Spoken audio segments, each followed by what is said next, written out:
مولاي صل وسلم دائما أبدا على حبيبك خير الخلق كلهم. الحمد لله رب العالمين والصلاة والسلام على سيد الأنبياء والمرسلين أما بعد فأعوذ بالله من الشيطان الرجيم بسم الله الرحمن الرحيم رب اشرح لي صدري ويسر لي أمري واحلل عقدة من لساني يفقهوا قولي. السلام علیکم ورحمۃ اللہ وبرکاتہ. الحمدللہ آج ہم رمضان المبارک کے چھٹے روزے میں ہیں اور آج الحمدللہ جمعۃ المبارک کا دن بھی ہے، اور اللہ کریم سے دعا ہے رب تعالی ہم آج کے جمعۃ المبارک کے دن رمضان المبارک کے اس پہلے جمعۃ المبارک میں ہم آج جو بھی عبادت کریں اے اللہ کریم اسے اپنی بارگاہ میں قبول فرمائے، اور رب ذوالجلال جو ہم اس درس قرآن کو پڑھیں، سیکھیں، سمجھنے کی کوشش کریں، اللہ کریم ہم سب کو اس پر عمل کرنے کی بھی توفیق عطا فرمائے. الحمدللہ ہم لوگ درس قرآن میں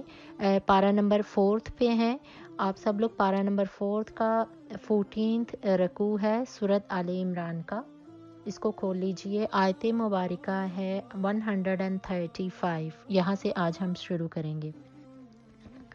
135 آیت مبارکہ ہے، 4 سپارہ ہے اور سورۃ آل عمران ہے، اور آل عمران سورۃ جو ہے اس کا 14 رکوع ہے، 14واں رکوع ہے. شروع کر رہے ہیں. بسم اللہ الرحمن الرحیم. والذین اذا فعلوا فاحشۃ او ظلموا انفسهم، اور وہ یہ کہ جب کوئی بے حیائی یا ظلم کریں اپنی جانوں پر تو وہ اللہ کو یاد کرتے ہیں اور وہ اللہ کا ذکر کرتے ہیں اور وہ اللہ سے بخشش طلب کرتے ہیں اپنے گناہوں کی. وَمَن يَغْفِرُ الذُّنُوبَ إِلَّا اللَّهُ، اور کون ہے جو اللہ کے سوا تمہارے گناہوں کو بخش دے. اللہ قرآن میں اس چیز کو مینشن کر رہے ہیں. If by mistake they act indecently or wrong themselves, at once they remember Allah and seek forgiveness for their sins. Who can forgive sins except Allah؟ کہ کون ہے جو اللہ کے سوا ہمارے گناہوں کو معاف کر دینے والا ہے. کہ آپ جب بھی کوئی بے حیائی یا ظلم کریں، کوئی بھی ظلم کرنے سے کیا مراد ہے؟ کوئی ضروری نہیں ہے کہ آپ کسی اور پر اپنے ہاتھوں سے ظلم کریں، اپنی زبان سے اس کو تنگ کریں، زیادتی کریں، یا اس کو کوئی بہت بڑا گناہ کرتے ہیں. اپنی جان پر ظلم کرنے سے کیا مراد ہے؟ کہ جب ہم اپنی ذات کو گناہوں کی طرف لے کر چلے جاتے ہیں، جب ہم اللہ کی تعلیمات سے ڈسکنیکٹ ہو جاتے ہیں، اللہ کے احکامات کو ہم اس پر پورا اترنے کی کوشش نہیں کرتے ہیں، تو ہم اپنے رب تعالیٰ کی ذات سے دور ہوتے ہوتے شیطان کے وسوسوں میں آ کر اور شیطان کے بہکاوے میں آ کر جب ہم گناہ کر لیتے ہیں تو یہ ہم اپنی جان پر ظلم کرتے ہیں. اور اللہ قرآن میں فرماتے ہیں کہ کون ہے who can forgive your sins except Allah، کہ کون ہے جو تمہارے گناہوں کو رب کے علاوہ بخشے. کہ جب بندہ اپنی جان پر گناہ کر کے رب تعالیٰ کے آگے سجدہ ریز ہوتا ہے، اپنے گناہوں کو تسلیم کرتا ہے، تو میرا رب کریم وہ ذات رحیم ہے کہ جو بندے کی توبہ کو قبول فرماتی ہے. کہ اللہ کو ہماری توبہ کا ہر وقت انتظار ہوتا ہے. اور کبھی بھی اپنے آپ کو یہ مت سوچئے کہ پتہ نہیں ہم لوگوں نے یہ گناہ کیا ہے، ہماری دعائیں قبول ہوں گی یا نہیں، ہم نے یہ گناہ کیا ہے، ہم نماز پڑھیں گے تو قبول ہوگی یا نہیں، ہم نے یہ گناہ کیے ہیں اپنے اوپر تو پتہ نہیں ہماری توبہ بھی قبول ہوگی یا نہیں. کبھی بھی اس چیز کو اپنے ذہن پہ مت سوار کیجئے، بلکہ اللہ کی ذات پر ٹرسٹ کیجئے، توکل کیجئے، بھروسہ کیجئے. وہ رب کی رحمتیں ہر وقت اپنے گناہگار بندوں کو ڈھونڈتی رہتی ہیں، کہ اور اللہ کی رحمتیں تلاش کرتی ہیں کہ ہے کوئی اس کی ذات سے مغفرت اور بخشش طلب کرنے والا کہ اللہ ان کو معاف فرما دے. تو جب بھی کبھی آپ کو کوئی چھوٹا گناہ ہو جائے، کوئی بڑا گناہ ہو جائے، تو خدا کی بارگاہ میں رجوع کر لیجئے. یہ وہ اللہ کے ذات کے ساتھ تعلق ہے کہ جس پہ کوئی بہت زیادہ محنت نہیں لگتی، کوئی بہت زیادہ اللہ کو منانے میں ہمیں بہت زیادہ دشواری پیش نہیں آتی ہے. ہمارے رشتہ دار روٹھ جاتے ہیں، ہمارے بہن بھائی روٹھ جاتے ہیں، ہمارے آپس میں ناراضگیاں ہو جاتی ہیں گھروں میں، فیملیز میں، ہسبینڈ وائفز میں، تو کتنا کچھ ان ناراضگیوں کو ختم کرنے کے لیے کرنا پڑتا ہے، اپنی ایگو کو مارنا پڑتا ہے، اور پھر ان سارے رشتوں کو ساتھ لے کے چلنا ہوتا ہے. لیکن اللہ کی ذات وہ واحد ایسا خوبصورت خوبصورت رشتہ ہے کہ جب ہم جتنے بھی گناہ کیوں نہ کر لیں، میرا اللہ اتنا رحیم ہے، غفور الرحیم ہے، وہ 70 ماؤں سے بھی بڑھ کے عزیز ہے اور اس کو اپنے بندے کی توبہ کا ہر وقت انتظار رہتا ہے۔ تو اللہ فرماتا ہے کہ کون ہے تمہارے گناہوں کو بخشے گا میرے علاوہ؟ تو بے شک اللہ کی ذات کے علاوہ کوئی بھی ایسی ذات نہیں ہے۔ تو جو اللہ سے سچے دل سے توبہ کر کے اپنے آپ کا، اپنے رشتے کو اللہ کے رشتے کے ساتھ جوڑ لیتے ہیں مضبوطی کے ساتھ، اللہ قرآن میں اس سے جو نیکسٹ والی ورس ہے اس میں فرما رہا ہے 136 میں، اولئک جزاؤہم مغفرۃ من ربہم، اور تمہارے رب کے پاس تو تمہارا بدلہ یہ ہے کہ اس نے مغفرت میں رکھی ہے تمہارے رب کی طرف سے، اور جنت، وہ تمہیں جنت عطا کرے گا جس کے نیچے نہریں بہتی ہیں، وَنِعْمَ أَجْرُ الْعَامِلِينَ، اور بے شک یہ اجر ہے اچھے عمل والوں کا۔ آگے اللہ قرآن میں فرماتے ہیں قَدْ خَلَتْ مِن قَبْلِكُمْ سُنَنٌ فَسِیرُوا فِی الْأَرْضِ فَانظُرُوا کَیْفَ کَانَ عَاقِبَةُ الْمُکَذِّبِینَ، اور بے شک بہت جو کچھ گزر چکا پہلے سے، یعنی کہ پہلے جتنی امتیں ان کے احوال گزر چکے، تو دیکھو اور ان قرآن کو پڑھو اور پہلی قرآنی آسمانی آیات کو پڑھو اور دیکھو، فَسِیرُوا فِی الْأَرْضِ فَانظُرُوا کَیْفَ کَانَ عَاقِبَةُ الْمُکَذِّبِینَ، تو دیکھو کہ اللہ نے ان جھٹلانے والوں کا اللہ نے کیا انجام کیا، کہ وہ many different ways of life۔ آگے اللہ قرآن میں فرماتے ہیں کہ جو لوگ اللہ کی جو پہلی امتیں تھیں ان کو دیکھو کہ ان کے پر کیسے احوال آئے۔ many different ways of life have existed before you, so travel the earth and see for yourself what became of those who denied Allah's sign، کہ جو اللہ کی آیات کو، اللہ کے پیغمبروں کو، اللہ کے احکامات کو جھٹلاتے تھے، دیکھو اللہ نے ان کا کیا انجام کیا۔ انشاءاللہ فردر جب ہم اپنے درس قرآن میں حضرت صالح علیہ السلام کی قوم کے بارے میں پڑھیں گے، حضرت لوط علیہ السلام کی قوم، موسیٰ کی قوم کے بارے میں ہم نے پڑھا کہ کیسے انہوں نے اللہ کی نافرمانی کی تھی ہفتہ کے دن، وہ جو سیٹرڈے کو دن اصحاب السبت والے تھے، تو اللہ نے کیسے ان کو بندروں کی شکل میں بنا دیا تھا۔ اور اسی طریقے سے ہم باقی انبیاء کرام کی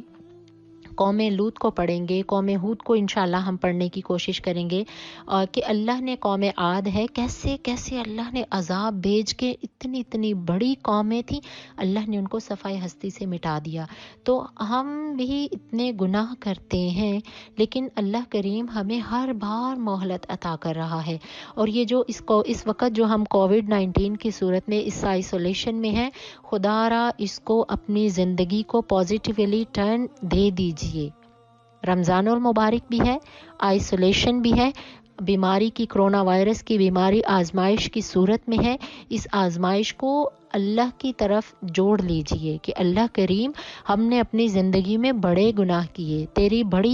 ہم نے تیری نافرمانیاں کی ہیں، تیرے احکامات سے ہم بھول کر بیٹھے رہے ہیں، ہم نے تیرے قرآن کو پڑھنے کی کوشش نہیں کی، ہم نے تیرے احکامات کو پڑھنے کی کوشش نہیں کی۔ اے اللہ، ہم دنیا کمانے میں بھی ہم نے ساری زندگی گزار دی، ہمیں تو آج تک اپنے وضو کا طریقہ نہیں آیا، ہمیں نماز پڑھنے کا بہترین طریقہ نہیں آیا، اے اللہ ہم نے اپنی ساری زندگیوں کو ضائع کر دیا، اے رب کریم تو اب ہمیں معاف فرما دے۔ اے اللہ ہمیں اس قرآن سے جوڑ دے، ان قرآنی احکامات سے جوڑ دے، ہمارے دلوں سے نفرتیں، جھوٹ، بغض، عداوتیں، چغلیاں، غیبتیں، اے رب کریم ان ساری بیماریوں کا خاتمہ کر دے اور ہمیں اچھا اور نیک، متقی اور پرہیزگار بندہ بنا دے۔ تو اللہ قرآن میں فرماتے ہیں ھذا بیان للناس وہدی وموعظۃ للمتقین، آیت مبارکہ 138 سورۃ آل عمران میں ہے، یہ بیان لوگوں کے لیے ہے اور ہدایت اور نصیحت پرہیزگاروں کو ہے۔ This is an explanation for humanity, a guidance and warning for those mindful of اللہ سبحانہ و تعالیٰ، کہ یہ ہمیں وارننگ دی ہے اللہ نے کووڈ-19 کی صورت میں کہ آ جاؤ اپنے اللہ سے تعلق کو مضبوط کر لو، ارے بھول کے بیٹھے تھے اپنی نمازوں کو، آؤ اپنی نمازوں کو سنوار لو، اپنے قرآن سے اپنے رشتے کو استوار کر لو، دنیا فیم، پیسہ، دولت، سٹینڈرڈ لائف، ہر چیز یہیں پہ ختم ہو جائے گی، یہ تو چند دن کی زندگی ہے، اور جن قبروں میں ہم نے سال ہا سال گزارنے ہیں، ہم نے کبھی ان قبروں کو سنوارنے کی کوشش ہی نہیں کی ہے۔ جن گھروں میں ہم 10 سال، 20 سال، 25 سال، 30 سال گزارتے ہیں، ان گھروں کو اتنی محنت کرتے ہیں سنوارنے میں، ان کو ہم فرنیچر اپنی پسند کا، اپنا لائف سٹائل اتنا ہم لگژری کر لیتے ہیں، اور جس قبر میں ہم اکیلے رہیں گے، ہمارے ساتھ کوئی نہیں جائے گا، اور یہ کوئی 20-25 سال ہم اپنی قبروں میں نہیں رہیں گے، ہم سال ہا سال کتنے ہی سال ہم اپنی قبروں میں پڑے رہیں گے، تو کبھی اس قبر کی تو تیاری نہیں کی۔ گھروں کے پردے، اپنے کرٹنز، بیڈ رومز کے، لیونگ روم کے، کچن کے، ہم لوگوں کو کتنا شوق ہوتا ہے ہم اس کو سنواریں، تو قبر کی ہم لوگوں نے کبھی فکر اور کبھی اس کو سنوارنے کی کوشش ہی نہیں کی ہے۔ تو اللہ فرماتے ہیں اس قرآن میں ہدایت ان لوگوں کے لیے ہے جو اس سے ہدایت لینا چاہتے ہیں۔ ہمیشہ ذہن میں رکھے گا کہ میرے کہنے پہ یا ماں باپ کے کہنے پہ یا کسی کے کہنے پہ کوئی بندہ نمازی نہیں بنتا جب تک آپ کے دل سے نماز کی آواز نہ اٹھے، کہ اسلام ہمیشہ آپ کو ہدایت کی طرف تب لے کر آتا ہے جب آپ کے دل میں اللہ سے ہدایت لینے کی طلب پیدا ہوتی ہے۔ تو آئیے اپنے دلوں میں اس طلب کو جگائیے، اور اللہ کریم ہمیں اس کووڈ-19 کو ایک اسپریچولی اپنے جو ہمارا امیون سسٹم ہے اس کو اسپریچولی قرآن کے ساتھ، نماز کے ساتھ، روزے کے ساتھ اور اللہ کی دی ہوئی نعمتوں کے شکر گزاری کے ساتھ اللہ کریم ہمیں اپنے امیون سسٹم کو اسپریچولی بوسٹ کرنے کی توفیق عطا فرمائے۔ اب اس کے بعد ہم نیکسٹ رکوع میں جاتے ہیں کہ بے شک وما محمد الا رسول۔ میں بہت سی کچھ چند آیات کو سکپ اس لیے کر رہی ہوں کیونکہ ٹائمنگ بھی بہت ہماری شارٹ ہوتی ہے، اور اس کے علاوہ جن آیات، کچھ ایسی آیات ہیں جو بار بار ریمائنڈر کروا رہی ہیں، تو اس لیے سیم آیات ہوتی ہیں، لیکن میں چاہتی ہوں کہ جو آیتیں زیادہ مطلب کہ امپورٹنٹ ہیں اور جن کو زیادہ ضرورت ہے اس دور میں سمجھنے کی، میں ان کو انشاءاللہ ایمفیسائز کرنے کی کوشش کروں گی۔ قرآن سارے کا سارا ہدایت ہے، لیکن کچھ آیتیں ایسی ہیں جن کو ہم اپنے وقت میں سمیٹنے کی انشاءاللہ ترجمہ تفسیر کے ساتھ پڑھنے کی اور سمجھنے کی کوشش کریں گے۔ وما محمد الا رسول، اور محمد تو ایک رسول ہیں جو گزر چکے، قد خلت من قبلہ الرسل، اور ان سے پہلے بھی کتنے رسول اس دنیا سے چلے گئے۔ محمد از اے نوبل میسنجر، کہ رسول اللہ کیسے نوبل میسنجر تھے، ایک اللہ کے نبی تھے، پیغمبر تھے، اور آئے اور انہوں نے اپنی دعوت حق و تبلیغ کی، اور اللہ سبحانہ و تعالی نے اسلام کو بہت زیادہ اس وقت فوقیت عطا کی ہے۔ اللہ قرآن میں فرماتے ہیں many came and went before him، ان سے پہلے کتنے نبی آئے اور چلے گئے، اور ہر ایک نے اپنے اپنے احکامات اللہ کی طرف سے جو ان پر نازل ہوئے تھے ان کو اپنی قوموں تک پہنچانے کی کوشش کی تھی۔ تو اللہ فرماتے ہیں کہ اگر تمہارے نبی وہ انتقال فرما جائیں یا شہید ہو جائیں تو کیا تم اپنے الٹے پاؤں لوٹ جاؤ گے؟ یعنی کہ رسول اللہ صلی اللہ علیہ وسلم آئے، آپ نے دعوت حق و تبلیغ دی، بہت سے یہود و نصارہ مشرکین آپ پر ایمان لے کر آئے، تو اللہ نے فرمایا کہ اگر تمہارے نبی اس دنیا سے چلے جائیں گے، انتقال کر جائیں گے یا شہید ہو جائیں گے، تو کیا تم اپنے ایمان سے دوبارہ کفر کی جانب لوٹ آؤ گے؟ تو اللہ فرماتے ہیں کہ بے شک جو ایمان سے کفر کی جانب دوبارہ لوٹے گا تو ہرگز وہ کبھی بھی اللہ کا کچھ نہیں بگاڑ سکے گا، بلکہ وہ اپنا ہی نقصان کرے گا۔ اللہ قرآن میں فرماتے ہیں if Muhammad should die or be martyred, would you turn on your heels and head back to the old ways? Whoever turns back will not harm Allah in the slightest. اللہ سبحانہ و تعالی rewards the thankful، کہ جو اپنے ایمان پر اپنی آخری سانس تک رہتے ہیں وہ اللہ کو اس چیز میں اپنا مددگار پائیں گے۔ آگے اللہ قرآن میں فرماتے ہیں کہ بے شک وما کان لنفس ان تموت الا باذن اللہ کتابا مؤجلا، آیت مبارکہ 145، اور کتنا خوبصورت اللہ قرآن میں ہمیں بتا رہا ہے کہ کوئی جان نہیں مر سکتی خدا کے حکم کے بغیر، الا باذن اللہ، اللہ کے حکم کے بغیر، کتابا مؤجلا، کہ اللہ نے وقت کو لکھ دیا ہے، مقرر کر دیا ہے۔ No one can die without Allah's knowledge except at the appointed time. کون سا اپوائنٹڈ ٹائم ہے ہمارے لیے اللہ بہتر جانتے ہیں۔ ہم اگر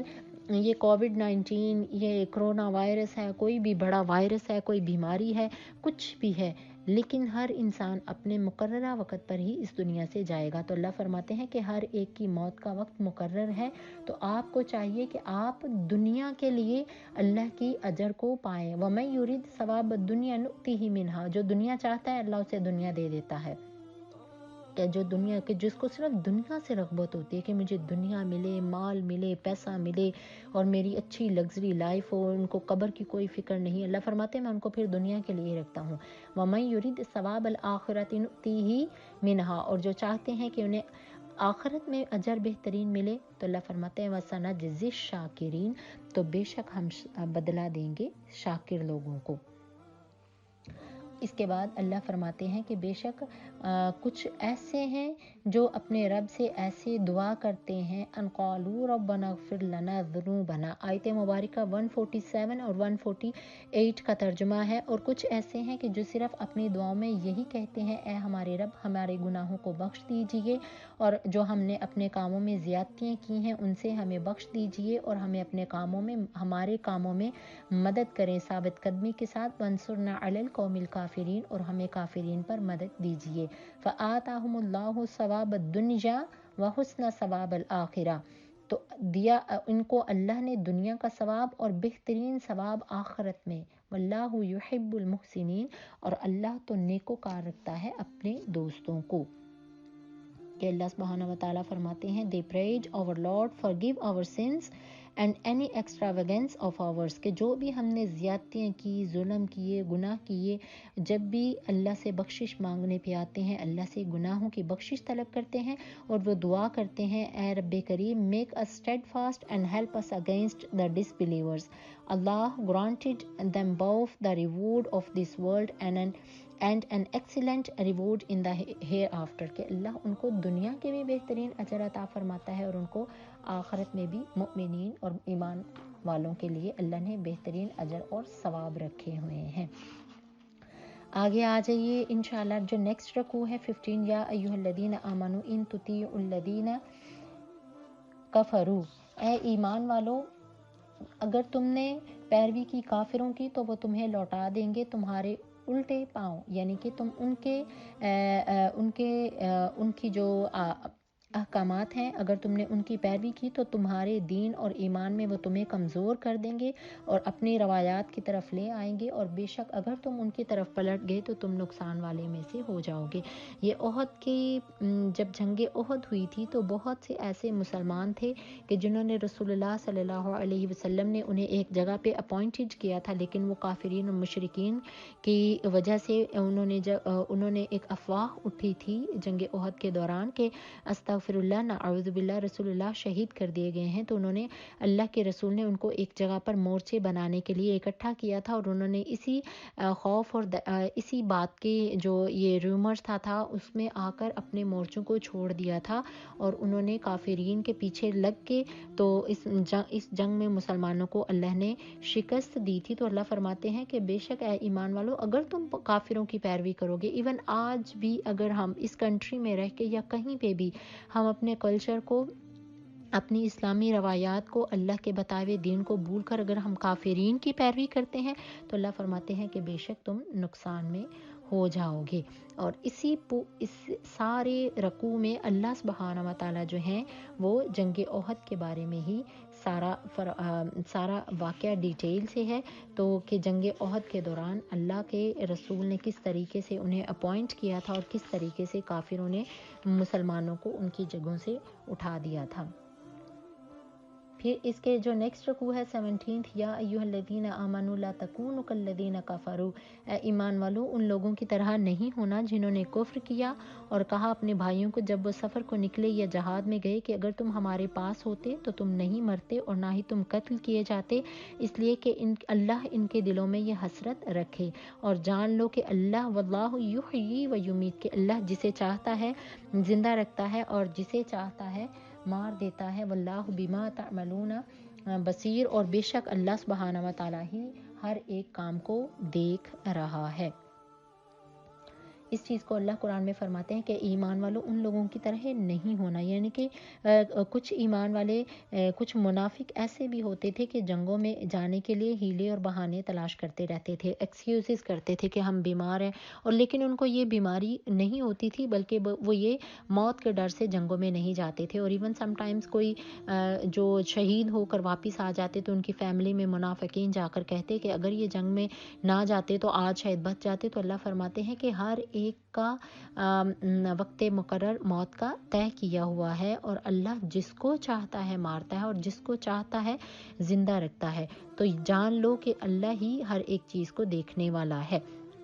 جو 157 جو آیت مبارکہ ہے، اس میں اللہ قرآن میں فرماتے ہیں وَلَئِن قُتِلْتُمْ فِي سَبِيلِ اللَّهِ، اگر تم اللہ کے راستے میں شہید کر دیے جاؤ اور متم یا تم مر جاؤ، لَمَغْفِرَةٌ مِّنَ اللَّهِ، تو اللہ کی طرف سے تمہاری بخشش ہے اور رحمت ہے، اور یہ ان ساری چیزوں سے بہتر ہے جو تم دنیا کی دولتیں جمع کرتے ہو۔ whether you are killed for Allah's cause or you die, Allah subhanahu wa ta'ala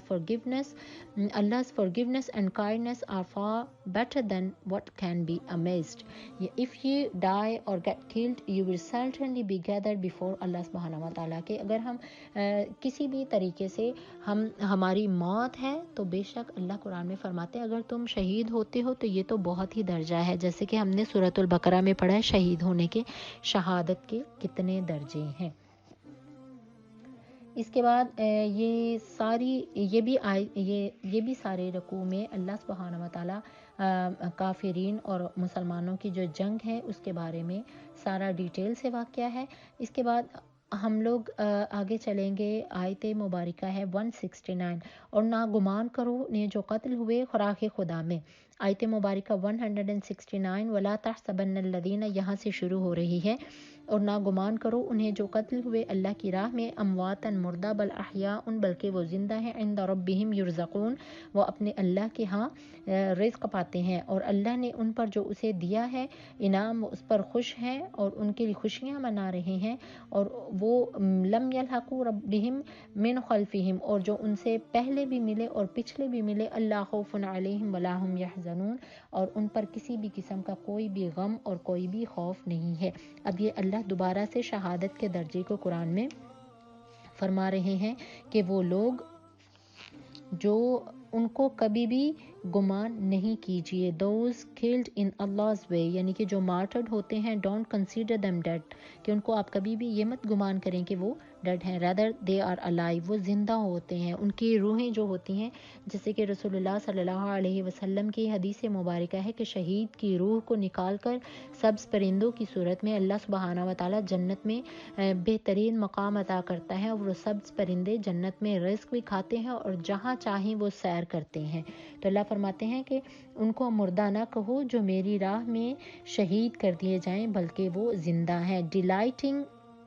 in that portion of grace which Allah has given them، کہ اللہ نے انہیں جنت میں جو بہترین مقام عطا کیے اس میں وہ خوشیاں مناتے ہیں، and rejoicing at those who have yet to join them، اور جو ان سے پہلے شہید ہیں ان کے ساتھ وہ مل رہے ہیں، as martyrs in succession، saying that they should have no fear nor should they grieve، کہ ان کو نہ کوئی خوف ہے نہ کوئی غم ہے، اور اللہ ان کے جو انہوں نے اللہ کی راہ میں اپنی جانوں کو نثار کیا ہے، وَأَنَّ اللَّهَ لَا يُضِيعُ أَجْرَ الْمُحْسِنِينَ، اللہ سبحانہ و تعالیٰ does not let the believers go to waste، اللہ ان کے اجر کو کبھی بھی ضائع نہیں کرتا ہے۔ تو اس 2 رکوع سے ہم نے یہ پتہ چلا کہ شہید ہونا بہت بڑا مرتبہ، بہت بڑا درجہ ہے، اور اس کے علاوہ رسول اللہ صلی اللہ علیہ وسلم آپ اپنے صحابہ کرام کے ساتھ جنگوں میں حصہ لیا کرتے تھے، دین اسلام کی خاطر، اسلام کو پروموٹ کرنے کی خاطر، کفار سے اسلام کی خاطر جنگ کیا کرتے تھے۔ اور دیکھیں کہ اسلام ہمیں کتنا بیٹھے بٹھائے لگزریس طریقے سے ملا ہے۔ ہمیں اگر ہم قرآن کو کھول کے دیکھتے ہیں، ہم صحابہ کرام کی زندگیوں کو پڑھ کے دیکھتے ہیں، if we go and read to the Islamic history، تو ہمیں پتہ چلتا ہے کہ اسلام کو زندہ رکھنے کے لیے ان لوگوں کتنا سیکریفائس کرنا پڑا تھا، کہ رسول اللہ اور آپ کے صحابہ کرام کو اپنے گھر باروں سے تپتی دوپہر میں جنگ کے لیے نکلنا پڑتا، بیویاں بچے گھروں میں چھوڑے ہوتے، اور پھر جو شہید ہو جاتے تھے، اور اسلام کی خاطر اتنی انہیں جنگیں کرنی پڑتی تھیں، اور کتنا کچھ سہنا پڑتا تھا۔ اور اسلام ہمیں اتنا اللہ نے جیسے کہ ایک تحفہ بیٹھے بٹھائے گھر میں آپ کو ایک سرپرائز پریزنٹ کی صورت میں اللہ نے اس قرآن کو، اس نماز کو، ایک دین اسلام کو آپ کو عطا کیا ہے، تو آپ کو تو کسی بھی قسم کی قربانی بھی نہیں دینی پڑی۔ جائیے کربلا کے واقعات کو دیکھیں کہ کس طریقے سے حضرت امام حسین نے اپنی اولاد کے ساتھ اور اپنے بچوں کے ساتھ، اپنی بیویوں کے ساتھ اسلام کو زندہ کیا تھا۔ صحابہ کرام کی زندگیوں کو پڑھیے، اور وہ صحابی کہ جن کی شادی کی ابھی پہلی رات ہوتی تھی تو جنگ کا اعلان ہو جاتا، وہ اپنی ساری زندگی کی خوشیوں کو چھوڑ کر اللہ اور اس کے رسول کے بلاوے پر جنگوں میں چلے جاتے اور جہاد میں شہید ہوتے۔ تو یہ اتنا اسلام بنا بنایا ہمیں ملا ہے، اور لیکن ہم پھر بھی اسلام اور دین کی قدر نہیں کرتے ہیں۔ ہمیں اسلام بوجھ لگتا ہے، ہم نے اسلام کو تنگ بنا لیا ہوا ہے، ہمیں نماز پڑھنا بہت بہت بوجھ لگتا ہے۔ ہائے اٹھیں گے، وضو کریں گے، نماز پڑھیں گے، ہائے قرآن کو پڑھیں گے۔ ہم اپنے موبائل فون پہ گھنٹوں ٹائم گزار دیتے ہیں، ہم نے کبھی بھی قرآن کو اتنا وقت دینے کی کوشش نہیں کی ہے۔ ہم اپنے لیونگ رومز میں بیٹھ کے ہم گھنٹوں نیٹ فلکس اور ٹی وی پہ سیریز میں ہم ٹائم گزار دیتے ہیں۔ کاش کبھی یہی وقت ہم اللہ کے قرآن کو پڑھنے میں کیوں نہ گزاریں۔ تو آئیے ان گھڑیوں میں، رمضان المبارک کی بابرکت گھڑیوں میں، رمضان المبارک کے آج جمعۃ المبارک کے دن، ہم اپنے آپ سے یہ عہد کرتے ہیں اور کوشش کریں گے انشاءاللہ کہ اے رب کریم ہمیں زندگی کو اپنے احکامات کے مطابق گزارنے کی توفیق عطا کرنا، اور رب کریم ہمیں اس قرآن جو تو نے ہمیں ایک بہترین ہدایت کا، جو ایک تو نے ہمیں بہترین ہدایت والی کتاب عطا کیا، ہمیں اس قرآن کو پڑھ کر سمجھنے کی توفیق عطا کیجیے۔ اس کے بعد اللہ فرماتا ہے انما ذالکم الشیطان یخوف اولیاء، اور شیطان ہی ہے جو اپنے دوستوں کو ڈراتا ہے۔ یعنی کہ شیطان جاتا ہے اور کچھ لوگوں کے دلوں میں جا کے یہ وسوسہ ڈالتا ہے کہ تو اگر تم اپنے رسول کے کہنے پر جنگ میں شہید ہوئے، جنگ میں چلے گئے تو تم شاید مارے جاؤ۔ تو اللہ فرماتے ہیں کہ سارے شیطانی وسوسے ہیں، اور جان لو کہ شیطان کے جو بہکاوے میں آتے ہیں ان کا اللہ کے ہاں کوئی اجر نہیں ہے۔ اسی رکوع میں، اسی جو 18واں رکوع ہے، 18th رکوع، آیت مبارکہ 180 میں آ جائیے۔ اللہ قرآن میں فرماتے ہیں وَلَا يَحْسَبَنَّ الَّذِينَ يَبْخَلُونَ بِمَا آتَاهُمُ اللَّهُ مِنْ فَضْلِهِ، اور یہ آیت مبارکہ ہے 180 کا ٹرانسلیشن ہے، don't let those who are stingy with what Allah subhanahu wa ta'ala has given them of his favor imagine for a moment that it is good for them, rather it is bad for them۔ کہ نا گمان کریں جو بخل کرتے ہیں اس سے جو اللہ نے انہیں دیا اپنے فضل سے بہتر ہے ان کے لیے، بلکہ وہ برا ہے اور بہت جلد ان کے گلے میں طوق ہوگا۔ وَلِلَّهِ مِيرَاثُ السَّمَاوَاتِ وَالْأَرْضِ، اور اللہ ہی کی ملکیت میں ہے جو کچھ زمین اور آسمان میں ہے۔ وَاللَّهُ بِمَا تَعْمَلُونَ خَبِيرٌ، اور اللہ ہی جاننے والا ہے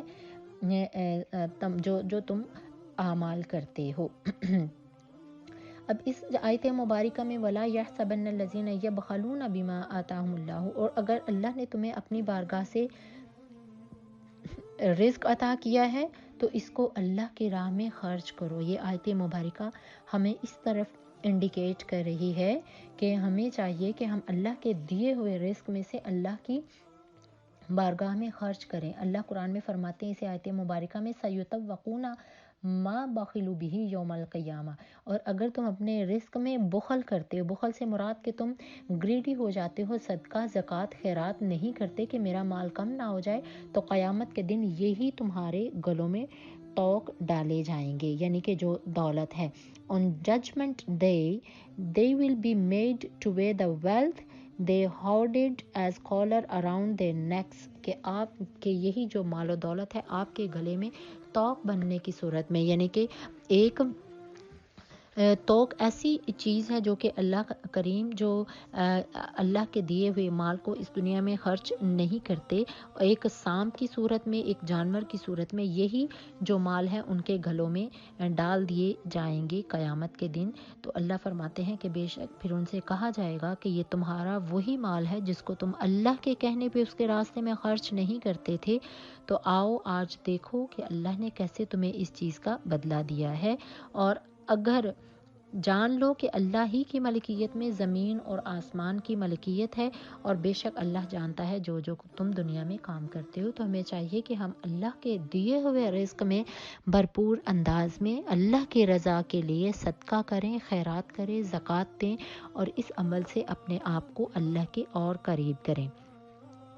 19 رکوع میں آ جاتے ہیں۔ سورۃ ال عمران 181 آیت مبارکہ ہے، لَقَدْ سَمِعَ اللَّهُ قَوْلَ الَّذِينَ قَالُوا إِنَّ اللَّهَ فَقِيرٌ وَنَحْنُ أَغْنِيَاءُ۔ یہ ایک آیت مبارکہ ہے جو کہ حضرت ابوبکر صدیق جو تھے یہود کے پاس گئے اور ان سے کہا کہ آپ آؤ اللہ کے راستے میں اپنے ایمان کے ساتھ مال خرچ کرو۔ تو انہوں نے کہا کہ آپ کا رب کیسے مال ہم خرچ کریں؟ تو حضرت ابوبکر صدیق نے کہا کہ اگر تم اللہ کے راستے میں مال خرچ کرتے ہو تو اللہ تمہیں 2 گنا چوگنا کر کے عطا کرتا ہے، جیسے کہ ہم نے پہلے بھی سورۃ البقرہ میں پڑھا ہے کہ جو اللہ کو قرض حسنہ دیتے ہیں۔ تو کچھ یہود و نصارہ مشرکین جو تھے انہوں نے اس بات سے یہ عہد کیا کہ اللہ جو ہے وہ محتاج ہے، جو چاہتا ہے کہ ہم اس کے راستے میں مال خرچ کریں، وَنَحْنُ أَغْنِيَاءُ، بلکہ ہم تو غنی ہیں۔ تو اللہ فرماتے ہیں کہ وہ لوگ ہیں وَنَقُولُ ذُوقُوا عَذَابَ الْحَرِيقِ، کہ ان کو اللہ بہترین عذاب جو ہے چکھنے والے عذاب سے دوچار کرے گا۔ نیکسٹ ورس ہے، اس میں اللہ فرما رہے ہیں نیکسٹ والی آیت مبارکہ میں 182 میں، اور یہ وہ کام ہے جو تمہارے ہاتھوں نے آگے بھیجا، اور بے شک اللہ ظلم نہیں کرتا اپنے بندوں پر۔ This is for the misdeeds committed by your own hands, Allah is not unjust to his servants، کہ ہم اپنے جو اعمال دنیا میں اکٹھے کر رہے ہیں ہم اس کو اللہ کے ہاں قیامت کے دن ایسے ہی پائیں گے۔ نیکیاں کی ہیں بہترین اجر پائیں گے، گناہ کیے ہیں تو اس کے مطابق میں بدلہ اور سزا پائیں گے۔ تو آگے اللہ فرماتے ہیں قرآن میں کل نفس ذائقۃ الموت، آیت مبارکہ 185 کا ترجمہ ہے every one will have the taste of death، کہ آج تک کوئی بھی ایسا نہیں سوائے اللہ سبحانہ و تعالیٰ کی ذات کے کہ جس کو فنا نہیں ہے، ہر ایک کو ذائقہ موت کا چکھنا ہے۔ تو اللہ فرماتے ہیں کہ بے شک جو لوگ قیامت کے دن تم پورا بدلہ پاؤ گے، جو آگ سے بچا کر جنت میں داخل کیا گیا وہی مراد کو پہنچا، یعنی کہ کچھ ایسے مسلمان بھی ہوں گے، مؤمنین بھی ہوں، کچھ ایسے مسلمان ہوں گے کہ جو اپنے گناہوں کی بنا پر جہنم میں جائیں گے، لیکن وہ اپنی سزا کے بعد جب وہ جنت میں جائیں گے تو اللہ فرماتے ہیں کہ پھر ان سے یہی کہا جائے گا وَمَا الْحَيَاةُ الدُّنْيَا إِلَّا مَتَاعُ الْغُرُورِ، کہ تم جس دنیا کی زندگی میں رہتے تھے وہ تو صرف دھوکا اور غرور ہے۔ اس کے جو نیکسٹ آیت مبارکہ ہے لَتُبْلَوُنَّ فِي أَمْوَالِكُمْ وَأَنفُسِكُمْ، اور بے شک تمہاری ضرور آزمائش ہوگی تمہارے مال اور جان سے۔ اب دیکھیے کیسی آزمائش میں ہے کہ ہمارے مال کی آزمائش کیسے ہوتی ہے۔ مال کی آزمائش صرف غریب ہی پہ نہیں ہوتی کہ وہ غریب ہے تو وہ غربت میں زندگی گزار رہا ہے، بلکہ ہر امیر مال و دولت والے پر مال اس کا آزمائش ہے، کس طریقے سے کہ وہ اس مال میں اللہ کی راہ میں خرچ کرتا ہے یا نہیں کرتا۔ اور سم ٹائمز ایسے بھی ہوتا ہے کہ دولت کے نشے میں ہم برائی کو برائی نہیں سمجھتے ہیں، ہم گناہ کو گناہ نہیں سمجھتے ہیں، ہم دولت کے نشے میں اللہ سے دور ہو جاتے ہیں۔ اور اللہ فرماتے ہیں وَأَنفُسِكُمْ، اور تمہاری جان بھی تمہاری ضرور آزمائش ہے۔ اب جان ہی ہے کیسے ہم اپنی جان کو بچانے کے لیے اپنے گھروں میں آئسولیٹڈ ہو کے بیٹھے ہیں۔ تو اللہ فرماتے ہیں کہ جان لو تمہارے مال، تمہاری جانیں، یہ سب کچھ آزمائش ہیں۔ This is your test from your lord, اور جو اس ٹیسٹ میں پورا اتریں گے اللہ انہیں دنیا میں بھی اجر عطا فرمائے گا اور آخرت میں بھی اجر عطا فرمائے گا۔ جو لاسٹ 20th رکوع ہے سورۃ ال عمران کا، اس کو ہم پڑھ رہے ہیں ربنا، اس میں دعا ہے کہ بے شک جو لوگ الذین یذکرون اللہ قیاما وقعودا، آیت مبارکہ ہے 191، بہت خوبصورت آیت مبارکہ ہے۔ اس میں اللہ قرآن میں فرما رہے ہیں الذین یذکرون اللہ قیاما وقعودا، and who remember Allah standing, sitting and laying down, and think about the creation of the heavens and the earth, prayerfully saying, Our Lord, you haven't created this in vain. Glory be to you. Save us from the punishment of the hellfire. کہ جو لوگ اپنے رب سے کھڑے اٹھتے بیٹھتے دعا کرتے ہیں کہ اللہ تو نے ہمیں بے مقصد پیدا نہیں کیا، اس زمین کو بے مقصد پیدا نہیں کیا، اور اس زمین اور آسمان کی تخلیق میں وہ تفکر کرتے ہیں، تو اللہ فرماتا ہے کہ بے شک وہ دعا کرتے ہیں سبحانک فقنا عذاب النار، اے اللہ تو ہمیں عذاب جہنم سے بچا لیجئے۔ اللہ کو کھڑے ہو کر اٹھ کر بیٹھ کر کروٹ میں کون یاد کرتے ہیں؟ ایمان والوں کی نشانی ہے، مؤمنین متقین کی نشانی ہے کہ ہم نماز پڑھتے ہیں، ہماری کتنی پوزیشنز چینج ہوتی ہیں۔ when we start to read نماز we are on قیام، اللہ فرماتے ہیں قرآن میں on standing when you remember Allah، وقعود اور بیٹھ کر when we are at the position of التحیات we are sittingly and we in a sitting position we remember اللہ سبحانہ وتعالی، وقعوداً اور کروٹ لے کر، یعنی کہ جو اٹھتے بیٹھتے ایون وہ اپنے بیڈ پر بھی جاتے ہیں تو ان کی آنکھ کھلتی ہے تو وہ اللہ کا ذکر کرتے ہیں، استغفر اللہ ان کی زبانوں سے نکلتا ہے، تو اللہ فرماتے ہیں کہ بے شک ایسے لوگوں کو بہترین اللہ اجر عطا فرمائیں گے۔ Now come to the verse number 195. فَاسْتَجَابَ لَهُمْ رَبُّهُمْ أَنِّي لَا أُضِيعُ عَمَلَ عَامِلٍ مِّنْكُمْ، تو سن لی ان کی دعا ان کے رب نے اور کہا کہ میں کسی کا عمل ضائع نہیں کرتا، ہر مرد کا عمل اس کے لیے اور عورت کا عمل اس کے لیے، تو جنہوں نے ہجرت کی اور گھروں سے نکالے گئے اور ستائے گئے میری راہ میں اور مارے گئے، میں ضرور ان کے گناہوں کو مٹا دوں گا اور انہیں جنت میں بہترین باغیچوں والی جنت میں جن کے نیچے نہریں بہتی ہیں داخل کروں گا، واللہ عندہ حسن الثواب، اور بے شک اس چیز کا اللہ کے ہاں بڑا ثواب ہے۔ کہ اللہ فرماتے ہیں کہ جو جہاد میں جاتے ہیں تو وہ اللہ سے دعا کیا کرتے تھے تو اللہ نے ان کی دعا کو قبول فرمایا۔ Their Lord answered the prayer saying, I will not allow the deeds of any of you, male or female، یعنی کہ ہر مرد کے لیے اس کی نیکیوں میں اس کا حصہ ہے اور ہر عورت کے لیے اس کی نیکیوں کا اس میں حصہ ہے۔ تو اللہ فرماتے ہیں کہ جو لوگ میری راہ میں جہاد کرتے ہیں اور ہجرت کرتے ہیں، as for those who migrated,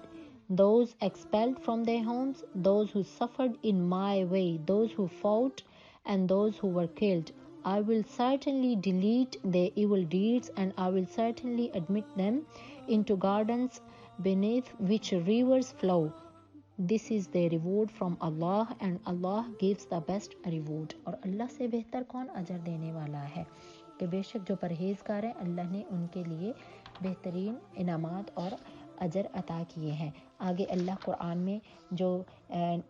فرما رہا ہے کہ بے شک جان لیجئے متاع قلیل ثم مأواہم جہنم وبئس المہاد، بے شک یہ جو ورلڈ ہے this is temporary، کہ it's a temporary provision and the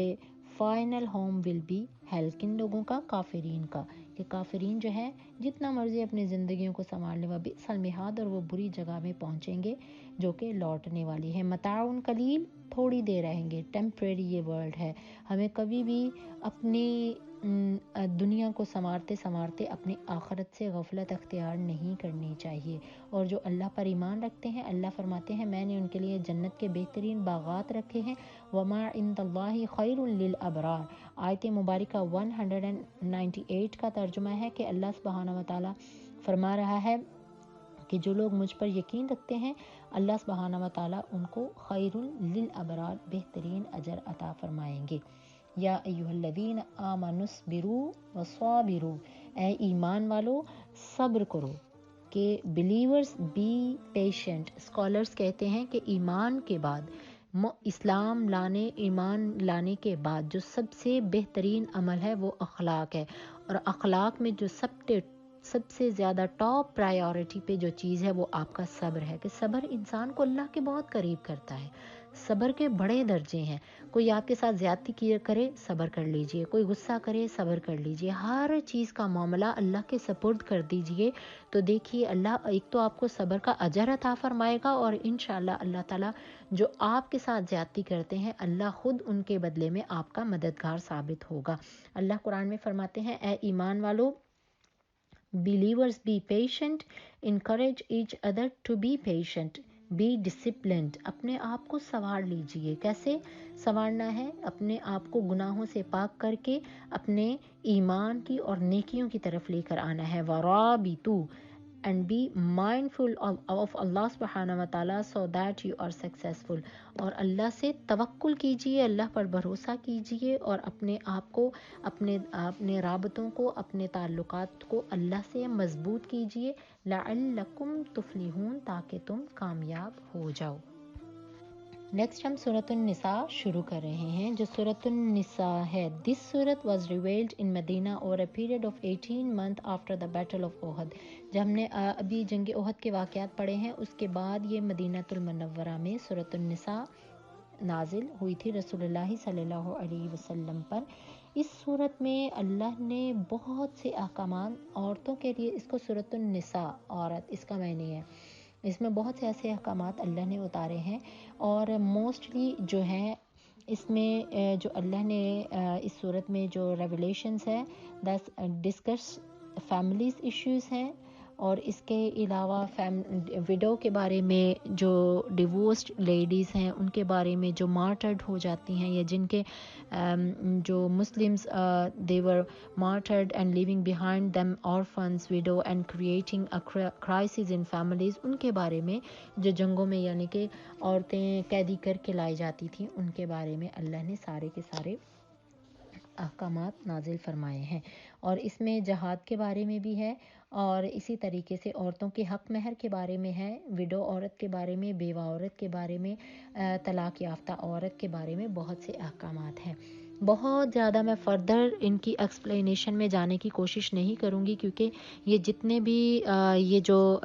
family issues ہیں ان کو ٹو مچ ایکسپلین کرنے کی ضرورت ہے، جو کہ شاید میں آج کے درس قرآن میں نہیں کر سکوں، لیکن انشاءاللہ فردر مجھے جیسے جیسے موقع ملتا رہے گا میں انشاءاللہ اس کو کرتی چلوں گی۔ بسم اللہ الرحمن الرحیم۔ ہم سب سورۃ النساء شروع کر رہے ہیں، اپنا اپنا سپارہ کھول لیجئے۔ پارہ نمبر 4 میں سورۃ النساء شروع ہو رہی ہے۔ یا ایھا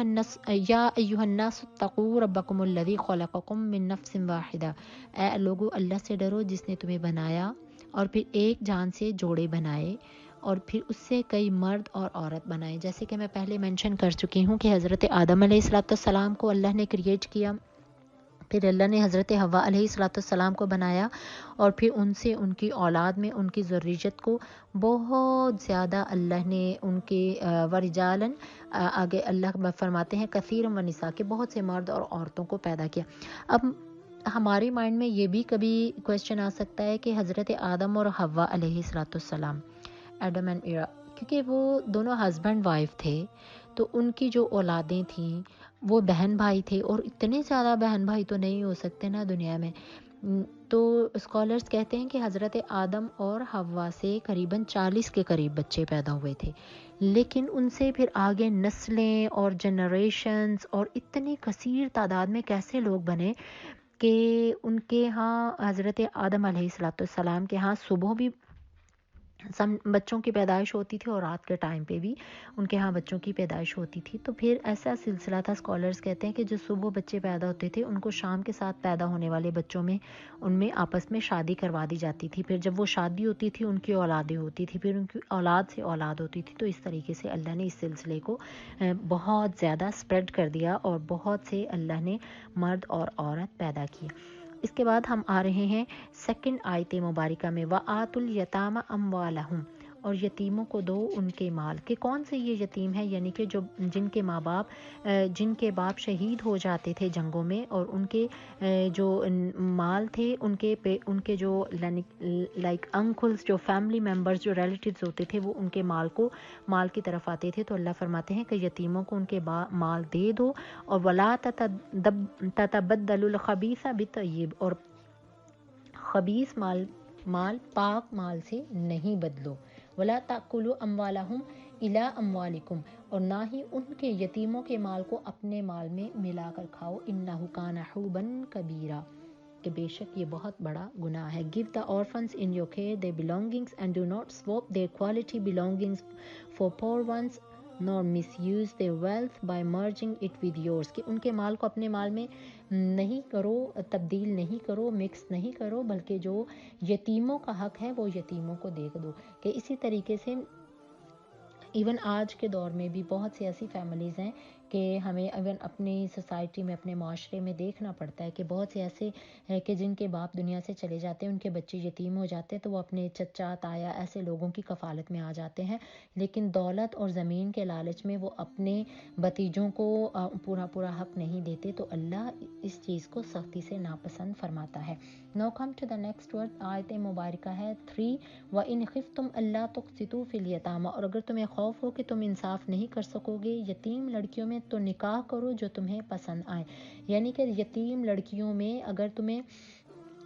لوگ زمانہ جاہلیت میں یتیم لڑکیوں سے نکاح نہیں کرتے تھے، اور اگر کرتے بھی تھے تو صرف ان کے مال و دولت کی وجہ سے، اور ایسے ہی اس چیز کو اللہ مینشن کر رہے ہیں کہ تمہیں چاہیے کہ اگر تم 2 یا 4 عورتوں سے نکاح کر رہے ہو تو تمہیں چاہیے کہ اللہ تعدلو، کہ تمہیں چاہیے کہ تم جسٹ کے ساتھ اور بڑے انصاف کے ساتھ اپنی بیویوں میں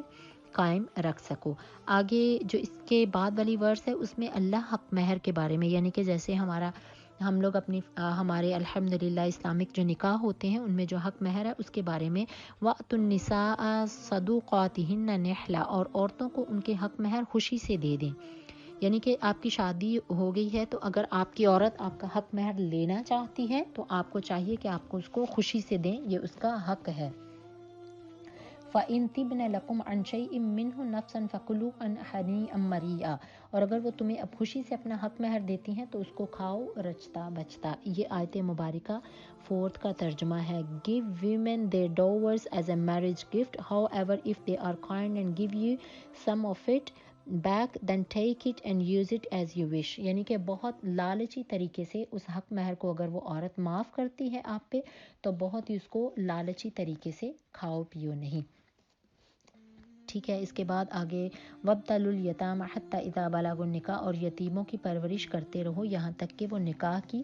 مدت کو پہنچ جائیں۔ This is the verse number 6 کا ترجمہ ہے۔ Assess the orphans to see if they are ready to be married، اور ان کو یعنی کہ نکاح کے قابل ہو جائیں تو ان کو ان کے مال دے دو، یعنی کہ اگر کسی کے یتیم بھتیجے بھانجیاں ہیں تو ان کو چاہیے کہ ان کو تب تک بہترین انداز میں لک آفٹر کریں جب تک وہ بالغ نہیں ہو جاتے، کیونکہ وہ بالغ ہو جائیں گے تو پھر وہ سینسیبل بھی ہو جائیں گے اور پھر تم ان کو ان کے باپ کی دی ہوئی جائیداد دے کر ان کو مالک بنا سکتے ہو۔ اس کے بعد 7 آیت مبارکہ میں آتے ہیں لِلرِّجَالِ نَصِیبٌ مِّمَّا تَرَکَ الْوَالِدَانِ وَالْأَقْرَبُونَ، مردوں کے لیے حصہ ہے جو چھوڑ گئے ہیں، ماں باپ اور قرابت والے، عورتوں کا بھی حصہ ہے جو چھوڑ گئے ہیں، یعنی کہ اب یہ جو دنیا سے چلے جاتے ہیں وہ اپنے پیچھے ماں باپ اور بیویاں چھوڑ کر جاتے ہیں، ان کے بارے میں اللہ سبحانہ و تعالیٰ فرما رہے ہیں کہ جو وہ پیچھے مال و دولت چھوڑ کے جائیں ان کو کس طریقے سے ادا کرنا ہے۔ Men receive a share of what parents and relatives leave behind and women receive a share in what parents and relatives leave behind، یعنی کہ ماں باپ اگر آپ کو چھوڑ کر چلے گئے ہیں تو جو شریعت کے مطابق آپ کا حصہ ہے اس میں سے شریعت کے مطابق ہی لینا چاہیے، اور قریبی رشتہ داروں کا اور جس کا یعنی کہ جو متروکہ ہے یعنی کہ جو میت ہے وہ جو اپنے پیچھے مال چھوڑ کر گئے ہیں اس میں جس کا جتنا حصہ بنتا ہے بیٹوں کا بیٹیوں کا اس کو عدل اور انصاف کے ساتھ تقسیم کرنا چاہیے، اور رشتہ دار یا یتیموں کو اگر آپ ان کا حق دیں تو بالکل عدل و انصاف کے ساتھ دیں، بے شک اللہ تعالیٰ عدل و انصاف کرنے والوں کو پسند فرماتا ہے۔ Come to the verse number 10 الذين يأكلون أموال اليتامى ظلما إنما يأكلون في بطونهم نارا۔ آیت مبارکہ یہ 10 کا ترجمہ ہے۔ Those who misuse the wealth of orphans are feeding their bellies with fire، کہ جو یتیموں کا مال ناحق طریقے سے کھاتے ہیں گویا کہ وہ اپنے پیٹ میں آگ بھر رہے ہیں، and will burn in a blazing fire، اور اللہ ان کو قیامت کے دن جہنم میں داخل کرے گا۔ کون چاہتا ہے؟ جہنم کی آگ دنیا کی آگ سے 70 گنا بڑھ کی ہے۔ تھوڑا سا ہاتھ جل جاتا ہے، انگلی جل جاتی ہے نا تو ہم لوگ کتنے کام ہمارے رک جاتے ہیں، ہمیں کتنی جلن ہوتی ہے، ہمارے تھوڑی سی ایون ہم کھانا بناتے ہوئے تھوڑا سا ہمارے ہاتھ پہ آئل گر جائے یا کچھ بھی ہو جائے تو کتنی تکلیف ہوتی ہے ہم لوگوں کو، لیکن جو جہنم کی آگ ہے وہ اس سے 70 گنا بڑھ کے ہے۔ تو اللہ فرماتے ہیں کہ یتیموں کا مال ناحق طریقے سے کھانا ایسے ہے گویا کہ تم اپنے پیٹ میں آگ بھر رہے ہو۔ دس از دا سیکنڈ رکوع آف سورۃ النساء، اور یہ آخری رکوع ہے، ہم آخری رکوع پڑھیں گے یہ 4 سپارے کا، جس میں اللہ نے بیٹے اور بیٹیوں کے بارے میں وصیت میں جو ان کو انہیریٹنس میں ماں باپ کی جائیداد میں جتنا بھی ان کا حصہ بنتا ہے اللہ نے اس کے بارے میں بہترین طریقے سے ایکسپلین کیا ہوا ہے کہ بیٹی کا کتنا حصہ ہے۔ بیٹے یوصیکم اللہ فی اولادکم، حکم دیتا ہے تمہیں اللہ تمہاری اولاد میں بیٹے کا حصہ 2 بیٹیوں کے حصوں کے برابر ہے، ٹھیک ہے، کہ اگر آپ کی اولاد میں آپ کی بیٹیاں بھی ہیں بیٹے بھی ہیں، اللہ commands you regarding your children its son's share is equal to the share of 2 daughters، کہ اسلام نبی علیہ السلام کی تعلیمات اور اسلام اور نبوت سے پہلے بیٹیوں کو جو ماں باپ کی جائیداد تھی اس سے حصہ نہیں دیا جاتا تھا۔ رسول اللہ صلی اللہ علیہ وسلم آئے تو آپ نے آ کر بیٹیوں کو وراثت میں حقدار ٹھہرایا۔ وَلَكُمْ نِصْفُ مَا تَرَكَ أَزْوَاجُكُمْ، آگے جو نیکسٹ والی آیت مبارکہ ہے 12، میں بہت زیادہ ان کے ایکسپلین اور ٹرانسلیشن میں نہیں جاؤں گی، لیکن میں صرف آپ کو تھوڑا سا شارٹلی بتا دوں کہ اس میں بیویوں کے لیے، اولاد کے لیے، بہن بھائیوں کے لیے اور ماں باپ کے لیے آپ جو اس دنیا سے جاتے ہوئے آپ اپنے پیچھے جائیداد چھوڑ کے گئے ہیں ان کو جو شرعن حصہ بنتا ہے اس کو اللہ نے 1 to 1 بہترین انداز میں ایکسپلین کیا ہے۔ اور اس کے بعد اللہ فرماتے ہیں تلک حدود اللہ، these are the limitations of اللہ سبحانہ و تعالیٰ، اور جو اللہ اور اس کے رسول کی فرما برداری کرتے ہیں ان کے لیے جنت میں انعامات ہیں، یعنی کہ جو اللہ اور اس کے رسول کی نافرمانی کرے، ان دا نیکسٹ ورس 14 میں وَمَن يَعْصِ اللَّهَ وَرَسُولَهُ، اور جو اللہ اور اس کے رسول کی نافرمانی کرے تو بے شک اس کے لیے عذاب جہنم ہے، وَلَهُ عَذَابٌ مُّہِینٌ، اور بہت ہی بڑا ذلت والا عذاب ہے۔ یعنی کہ جو اپنے اللہ نے جو احکامات بتا دیے ہیں وصیت کے بارے میں، جو شریعت میں ہے کہ بیٹی کا کتنا ہے، باپ بیٹی کا کتنا ہے، اگر کوئی نوجوان چلا گیا اس کے ماں باپ کا کتنا ہے، اس کی بیوی کا کتنا ہے، تو اس طریقے سے اللہ فرماتے اگر تم تھوڑی بھی زیادتی کرتے ہو کسی کے ساتھ، these are the boundaries set by Allah, anyone who obeys Allah and his messenger will have garden beneath which rivers flow, living in them forever, that is a great victory. Anyone who disobey Allah and his messenger and overstep his boundaries will be thrown into fire، کہ یہ اللہ نے ہمیں ساری حدیں بتا دی ہیں کہ کس طریقے سے اپنی اولاد کے لیے متروکہ نے چھوڑ کر جانا ہے۔ Come to the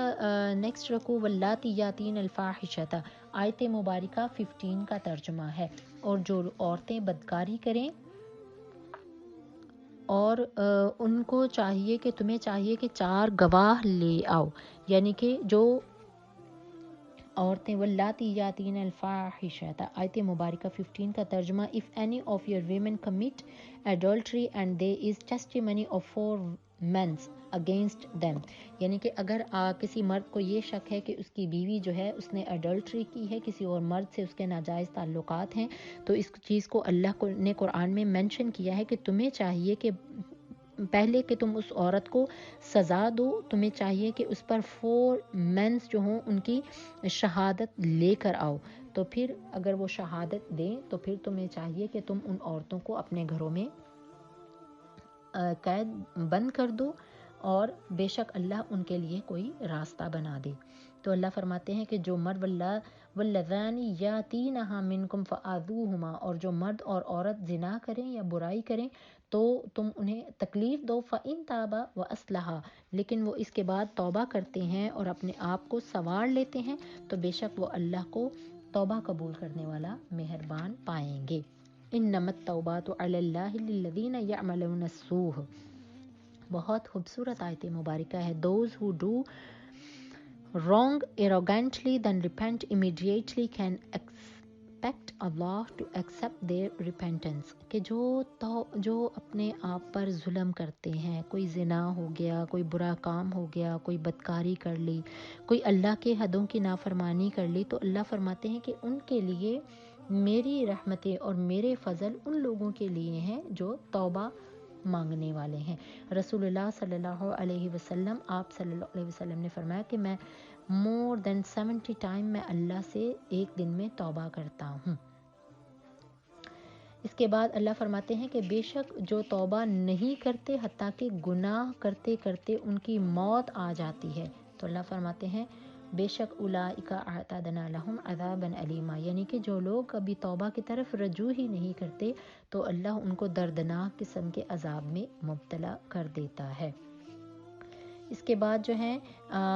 come to the verse number, اور ایمان والوں نہیں حلال تمہیں عورتوں کے وارث بن جاؤ زبردستی، یعنی کہ عورتوں کی جو جائیداد وہ پیچھے اپنے ماں باپ سے لے کر آئیں یا ان کا جو حق مہر ہے تم ان کے زبردستی وارث نہیں بن سکتے۔ Come to the verse number 22 وَلَا تَنْكِحُوا مَا نَكَحَ آبَاؤُكُمْ، اب اس میں ڈو ناٹ میری women who your father married، یعنی کہ ساس کے ساتھ نکاح جائز نہیں ہے۔ تمہارے باپ دادا نے جن عورتوں سے نکاح کیا ہو ان کے ساتھ تمہارا نکاح جائز نہیں۔ إِنَّهُ كَانَ فَاحِشَةً وَمَقْتًا،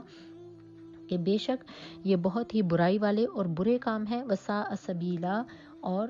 and leading to evil consequences, کہ ان کا بہت ہی برا نتیجے ہیں، کہ جن کے ساس کے ساتھ اور جن رشتوں تمہارے باپ نے دادا نے جن سے نکاح کیا عورتوں سے، اگر وہ اس دنیا سے چلے جاتے ہیں تو تم پر وہ عورتیں حرام ہیں، تم ان سے نکاح نہیں کر سکتے۔ حرمت علیکم امہاتکم و بناتکم، اب اللہ نے اب اس میں حلال اور حرام، یعنی کہ جن عورتوں سے تم نکاح نہیں کر سکتے ان میں تمہاری مائیں، یور مدرز، ڈاٹرز، سسٹرز، اور جو پھر آپ کی پھپھیاں ہیں، خالائیں، بھتیجیاں، بانجیاں، تمہاری رضائی بہنیں، ان کو اللہ نے ایک ایک کو مینشن کر کے قرآن میں اللہ نے فرما دیا ہے کہ یہ وہ عورتیں ہیں جن سے تمہارا نکاح جائز نہیں ہے۔ اللہ سبحانہ و تعالیٰ forbidden you to marry these women. It is forbidden you to marry your mother, your daughter, your sister, your maternal aunts, your paternal aunts, nieces from the brother or sister side, your foster mother who have suckled you, your foster sisters, your mother-in-law and step daughters، ان سب سے اللہ نے نکاح کو حرام قرار دیا ہوا ہے۔ Even at a time دو بہنوں سے، ٹو سسٹر سے ایٹ اے ٹائم میں ان ون ٹائم آپ نکاح نہیں کر سکتے، یہ بھی حرام ہے۔ ان اللہ کان غفور الرحیم، بے شک اللہ کریم بخشنے والا مہربان ہے۔ الحمدللہ یہ ہمارا ہو گیا مکمل 4th سپارہ۔ اب ہم 5واں سپارہ، اب ہم اپنا 5th سپارہ شروع کرتے ہیں، سورۃ النساء، سپارہ نمبر 5۔ وَالْمُحْصَنَاتُ مِنَ النِّسَاءِ إِلَّا مَا مَلَكَتْ أَيْمَانُكُمْ، اور also forbidden are women who are already married except what your right hand possesses، یعنی کہ دائیں ہاتھ کی ملکیت سے مراد وہ عورتیں ہیں جو جہاد میں گرفتار ہو کر بغیر اپنے شوہر کے تمہارے ہاتھ لگیں، حاملہ ہوں تو ایک حمل کے بعد یہ آپ کے لیے حلال ہیں۔ تو اسی طریقے سے اللہ قرآن میں ارشاد فرماتے ہیں والمحصنات، اور خامند والی عورتیں، یعنی کہ جنگوں میں کچھ ایسی عورتیں ہوتی تھیں جو کہ خامند والی شادی شدہ عورتیں ہوتی تھیں، مگر وہ جنگ کے بعد جب قیدی ہو کر آتی تھیں اور ان پر ایک حیض گزرنے کے بعد ان سے نکاح کرنا ضروری، آپ ان سے نکاح کر سکتے ہیں۔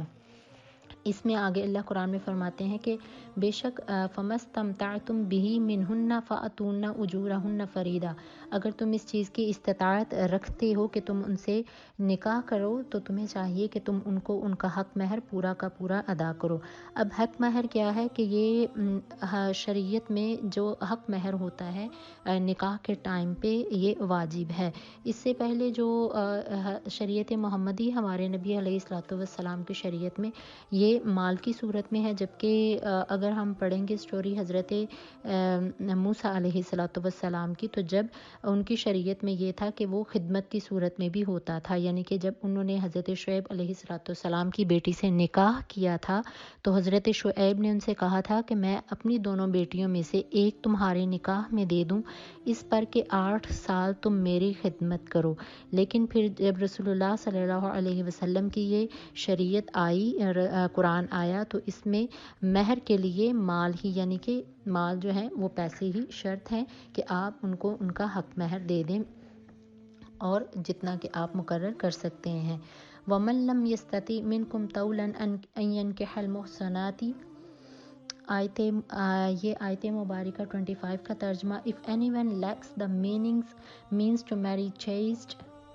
believing free women, then let him marry from the believing slave girl you own. یعنی کہ اگر کوئی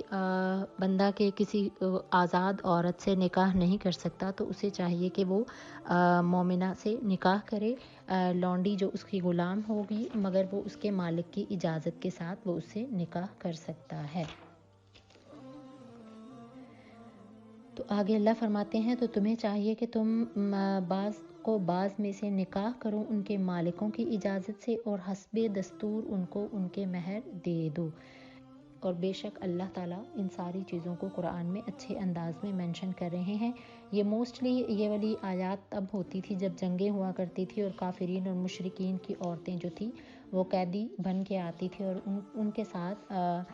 نکاح کرنے کے لیے اور مومنہ عورت سے نکاح کرنے کے لیے یہ قرآن میں آیات نازل فرمائی۔ واللہ یرید ان یتوب علیکم، قرآن میں اللہ فرما رہے ہیں آیت مبارکہ 27 میں، اور بے شک اللہ تو یہ چاہتا ہے، اللہ wishes to accept your repentance by making your lives easier، اللہ تو چاہتا ہے کہ آپ کی زندگیوں کو آسان کر دے، نہ کہ اللہ چاہتا ہے کہ تمہارے اوپر کوئی ایسی مشکل ڈال دے۔ وَيُرِيدُ الَّذِينَ يَتَّبِعُونَ الشَّهَوَاتِ، اور جو لوگ اپنی خواہشات کے تابع ہوتے ہیں، ان تمیلوا میلا عظیما، تو بے شک تم پلٹ جاؤ گے بری طرح، زبردست پلٹنا۔ یرید اللہ ان یخفف عنکم، بے شک اللہ چاہتا ہے تم پر تخفیف کرے۔ وخلق الانسان ضعیفا، اور انسان تو بہت ہی کمزور پیدا کیا گیا ہے، کہ اللہ چاہتا ہے کہ تم پر آسانیاں پیدا کرے۔ whoever disobeyed Allah wishes to ease your burden، اور بے شک اللہ تو چاہتا ہے کہ تم پر آسانیاں کرے، اور بے شک انسان جو ہے وہ کمزور پیدا کیا گیا ہے۔ وَخُلِقَ الْإِنسَانُ ضَعِيفًا since humans were created weak، بے شک ہم انسان ہیں، ہم بہت کمزور ہیں، کہ ہم کسی بھی وقت اپنے ایمان کی کمزوری میں آ جاتے ہیں، اپنے خواہشات کے تابع ہو جاتے ہیں، اپنے نفس کے تابع ہو جاتے ہیں۔ تو انسان کو اللہ نے کمزور پیدا کیا ہے، مگر اللہ کی رحمت کے ساتھ اور اس کی ہدایت کے ساتھ اگر ہم اپنے ایمان کو مضبوط رکھیں اور اس کی بتائے گئے احکامات پر عمل کریں تو اسی میں جنت ہے، اور وہی مؤمنین اور متقین کا رستہ ہے۔ اللہ کریم ہم سب کو بہتر انداز میں اپنے ہدایت کے ساتھ زندگی گزارنے کی توفیق عطا فرمائے۔ آگے اللہ قرآن میں جو نیکسٹ آیت مبارکہ ہے 31 میں آ جائیں: ان تجتنبوا کبائر ما تنہون عنہ، اور اگر تم بچتے رہو گے کبیرہ گناہوں سے، نکفر عنکم سیئاتکم، تو ہم تمہارے گناہوں کو بخش دیں گے اور تمہیں داخل کر دیں گے ایک بہترین جگہ پر۔ یہ کون سی؟ مدخلاً کریمہ، عزت والی جگہ، یعنی کہ جنتوں میں اللہ ہمیں داخل کر لیں گے ان لوگوں کو جو بڑے گناہوں سے بچتے ہیں۔ If you avoid major sins that are forbidden, then we shall delete your minor sins، یعنی کہ اگر ہم کبیرہ گناہ کیا ہیں کہ اللہ کی ذات کے ساتھ شریک ٹھہرانا، والدین کی نافرمانی کرنا، شراب پینا، حرام کھانا اور ماں باپ کے ساتھ نافرمانی کرنا، یہ سارے کبیرہ گناہ ہیں۔ غیبت کرنا اور زنا کرنا، ان سب سے اللہ پاک ہمیں بچنے کی توفیق عطا کرے۔ تو اللہ قرآن میں فرماتے ہیں اگر تم کبیرہ گناہوں سے بچتے ہو، یعنی کہ جھوٹی گواہی دینا، جھوٹی شہادت دینا، اگر تم ان کبیرہ گناہوں سے بچتے رہو گے تو اللہ تمہاری چھوٹی چھوٹی غلطیاں، گناہوں کو معاف کر دے گا، اور بے شک اللہ جو ہے تمہیں بہترین عزت والی جگہ میں and grant you an honorable entry into paradise، اور تمہیں پھر ایک عزت والی جگہ پہ جنتوں میں داخل کرے گا۔ ولا تتمنوا ما فضل اللہ بہ بعضکم علی بعض، اور نہ آرزو کرو اس کی جس سے تو اللہ نے تم کو ایک دوسرے پر افضل کیا. اور للرجال نصیب مما اکتسبوا، اور عورتوں کے لیے مردوں کے لیے وہی حصہ جو انہوں نے کمایا. وللنساء نصیب مما اکتسب، اور عورتوں کے لیے وہی ہے جو انہوں نے کمایا. واسألوا اللہ من فضلہ، اور اللہ سے اس کا فضل مانگنا چاہیے. اللہ قرآن میں فرما رہے ہیں کہ بے شک عورتوں کے لیے عورتوں کا اپنا حصہ، اور مردوں کے لیے وہ ہے جو مردوں نے کمائی کی. یعنی کہ اگر کوئی کسی بھی رشتے میں ہے تو ہر انسان اپنے اعمال کا خود جواب دہ ہے. اپنی نیکیاں اپنی ذات کے لیے ہیں، اس کے گناہ اس کی ذات کے لیے ہیں. مردوں کے لیے وہی ہے جو انہوں نے کمایا. کمانے سے کیا مراد ہے؟ جتنے اپنی زندگی کے انہوں نے نیکی کے اعمال اکٹھے کیے. اور اسی طریقے سے انہوں نے مردوں کے لیے حصوں سے مراد کہ کوئی عورت کسی مرد کی اعمال کی ذمہ دار نہیں ہے، اور کوئی بھی مرد کسی عورت کے اعمال کا ذمہ دار نہیں ہے. یعنی کہ مردوں کو اپنی جگہ پہ رہ کے ہر انسان کو اپنے اعمال کی خود فکر کرنی چاہیے. جو اس کے بعد انشاءاللہ نیکسٹ رکوع ہے، 6 رکوع ہے سورۃ النساء کا، اور آیت مبارکہ ہے 34 کا ترجمہ. الرجال قوامون علی النساء بما فضل اللہ بعضهم علی بعض، اور بے شک مردوں کو اللہ نے فضیلت دی ہے چند باتوں میں عورتوں پر، یعنی کہ بعض کو بعض پر، اس وجہ سے کہ وہ خرچ کرتے ہیں اپنے مال. تو نیک عورتیں ادب والیاں ہیں اور حفاظت کرتی ہیں اپنے نفس کی اپنے خاوندوں کی غیر موجودگی میں، جس طرح کہ انہیں اللہ نے حفاظت کا حکم دیا. یعنی کہ مردوں کو اللہ نے عورتوں پر فضیلت عطا کی ہے. اب اللہ نے مردوں کو عورتوں پر کیسے فضیلت عطا کی ہے، تو ہمیں اس بات سے پتہ چلتا ہے کہ اذان، اقامت، جماعت، بہت سے ایسے کام ہیں کہ جن میں اللہ نے مرد کو فضیلت عطا کی ہے. یعنی کہ ڈیورس کا رائٹ جو ہے وہ مرد کے پاس ہے، یعنی کہ اسی نے عورت کو دینی ہے. عورت مرد کو طلاق نہیں دے سکتی، وہ خلا ضرور لے سکتی ہے. اذان مرد کرواتا ہے، جماعت مرد کرواتا ہے، اقامت مرد کرواتا ہے. اگر کسی کو کوئی جانور ذبح کرنا ہو تو وہ مرد ہی کر سکتا ہے. اور اسی طریقے سے مرد کا حصہ جو ہے وہ عورتوں کا حصہ سے زیادہ ہوتا ہے جائیداد میں. تو یہ اللہ نے انسان کو مردوں کو عورتوں پر فضیلت عطا کی ہے. Men are distinguished from women due to the favor Allah has granted them inheritance. Furthermore, men spend from their wealth for their wives maintenance. اسی طریقے سے اللہ قرآن میں فرماتے ہیں کہ نیک عورتیں وہ ہیں. Righteous women are obedient and keep secret what Allah has kept secret. یعنی کہ نیک عورتیں اللہ کی فرما برداری کرنے والی عورتیں ہیں. اور اسی طریقے سے اللہ قرآن میں آگے ارشاد فرماتے ہیں کہ اگر وہ عورتیں جو اپنے مردوں کی غیر موجودگی میں اپنے نفس کی حفاظت کرتی ہیں، یعنی کہ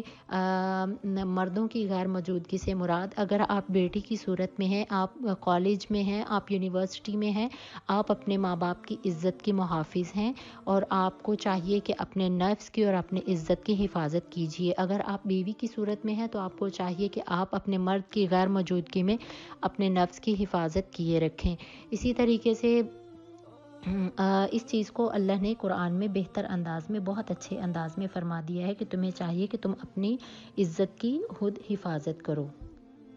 بعد اللہ قرآن میں فرماتے ہیں واللاتی تخافون نشوزہن فعظوہن واہجروہن فی المضاجع واضربوہن، اور وہ عورتیں جن سے تمہیں نافرمانی کا اندیشہ ہو تو تمہیں انہیں سمجھانا چاہیے اور ان سے اپنا بستر الگ کرنا چاہیے. یعنی کہ جن عورتوں سے ان کے مردوں کو نافرمانی کا اندیشہ ہے کہ وہ ان کی غیر موجودگی میں اپنے نفس کی حفاظت نہیں کر رہی ہیں، تو انہیں چاہیے کہ ان سے اپنا بستر اختیار کر لیں. اور اگر میاں بیوی کے درمیان دونوں میں لڑائی، کوئی ایسے معاملات یا جھگڑے کا اندیشہ ہو، تو اللہ قرآن میں فرماتے ہیں کہ کچھ لوگ مرد کی طرف سے ہوں، کچھ عورت کی طرف سے ہوں، اور دونوں کو چاہیے کہ آپس میں صلح کرا دے، تو بے شک اللہ بھی ان میں ملاپ کرا دے گا. ان اللہ کان علیما خبیرا، بے شک اللہ بھی سننے والا ہے اور جاننے والا ہے. If you fear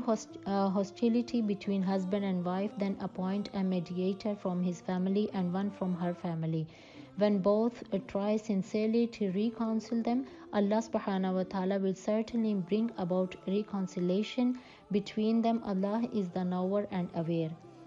اس کے بعد اللہ قرآن میں ارشاد فرماتے ہیں وَاعْبُدُوا اللَّهَ وَلَا تُشْرِكُوا بِهِ شَيْئًا۔ آیت مبارکہ 36 کا ترجمہ worship Allah and don't associate any thing with ہم، کہ اللہ کی ذات کے ساتھ آپ کسی کو شریک نہیں ٹھہرائیں اور اللہ ہی کی عبادت کریں۔ وَبِالْوَالِدَيْنِ احسانا and be kind to parents. اللہ نے ہمیشہ جب بھی کبھی اپنے شرک کی بات کی ہے قرآن میں کہ میری ذات کے ساتھ شریک نہیں ٹھہرانا، ساتھ میں ہی اللہ نے والدین کے حقوق پر بات کی ہے کہ